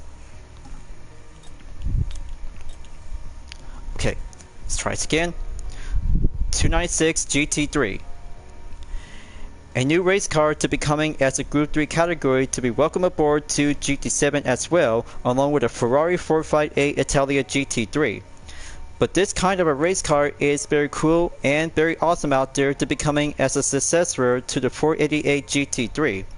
The second one is another kind of a Skyline GTR for the same R34 platform. Is the MIME's R34 GTR M1 base model as a 2006 version, but exact specification will be determined. The third one, so I bet everybody is still have a good love on classic Japanese road car of the 1990s, is the Mitsubishi FTO GP version R. But the model year has to be confirmed, so we have to find out and be patient about it until we're about to go in December 2025. The fourth one is a different kind of an unnamed open wheel car was designed by Gran Turismo, but we don't know what it is. It turns out to be very much more different like the F1500T-A and F3500-A. But this different kind of a mid-90s F1 race car is going to be becoming very brand new and very interesting. And the other four cars are not yet to be revealed, and other kinds of massive features, including where the weekly challenges is about to go full update and enhance. And this will bring us up to have one-time trial, mission challenge, and a special race will go adding up by a feature, as other two races will be remain available to go for the normal, besides taking 5 events at once to go for a full competition party. But I'm really down for this one, just like to have the first edition of the weekly challenge is about to go place as original until the new one. We'll have to see how it turns out. We'll be sit back and be patient. And the best, most excited news ever yet, viewers, the Gran Turismo series has sold over 100 million units worldwide. But that is a very good, excellent milestone for Liberty Digital. Together, they will keep making history. But thank you, Kazuno Yamaguchi. Your work turns out to have a huge success throughout every Gran Turismo titles from the past and present until we're about to be looking forward in the future. But only one more thing perhaps, this will have to take a stop-by visit to the GT Cafe as I had to go for the Mazda Universe Roadster N8 model 1989. We'll be ready to wrap it up before at the end of the current video that brings out to have a one stop-by visit. So word on the street about Tom Matteo, the legendary designer and father of the original Mazda MX-5 Miata, has passed away at the age of 76. But however, we can still interact with him in GT7, but this will be carried out for his legacy and his true major design for the first gen Roadster. You know, from the start, I wanted to give this Roadster a timeless design. It's full of that sentiment that compels owners to wish their car a good night. I even heard of fans who choose to sleep in it the very first day they had it in their garage. Truly, it's a car you'll Christian to birthday parties for in one day lovingly restored. That is really a great story. Do you want to hear more from him? Well, yes please, Sarah. I just really want to hear more stories from him. There was this one time when I received a wedding invitation from a total stranger living in Texas. I thought maybe it's an owner of a Roadster, so I contacted the Roadster Club of Texas. I found out that a happy couple owned a red car and a white car and met each other at the very club. Unfortunately, I wasn't able to attend the wedding. But a year later, I received a note that they had a baby together. So I painted a miniature model of a Roadster in pink and sent it to them. Being able to connect with owners like this is a really gratifying as a designer. It's the result of everyone who became involved with this car being able to share their passion. Wow, thank you for sharing such a precious story with us. Let's talk some more about design sometime if we get a chance. Amazing, inspiration, and the tribute to the legendary car designer of the first generation Roadster, Tom Matteo. Rest in peace, car designer. You are a absolute legend. But I know you guys really think about him because he is a true successful genius to have this one good original roadster what's been designed in 1989. So let's move on and carry out forward, and then this will have to put myself will be proceed to go to the weekly challenge until the final week in Septemberfest. So thank you for enjoying watching the video in Gran Turismo 7. I hope you enjoyed. Go subscribe to my YouTube channel for a like, comment, then click the bell for notification on upcoming content videos if you'd like to see. Follow me on DeepNetArt, Instagram, Twitter, GT Planet, Patreon, Discord, and more social media platforms. Plus, membership is now open to everyone. We'll join to get access for price levels a month with exclusive perks, custom emoji with my OCs, and many features to support the channel by becoming a member. It's the best way to help out with the super thanks as an extra, will support and grow. And also check it out on my YouTube shorts that brings out with some presentation showcase with UDRS Inspirtech, Total Drama fan art, and Dispenser Camp fan art liveries along with some variants whenever you're welcome at any time. I'll be seeing you guys next time on Gran Turismo 7, and I look forward to see you again at the next current video. Keep on racing, stay clean.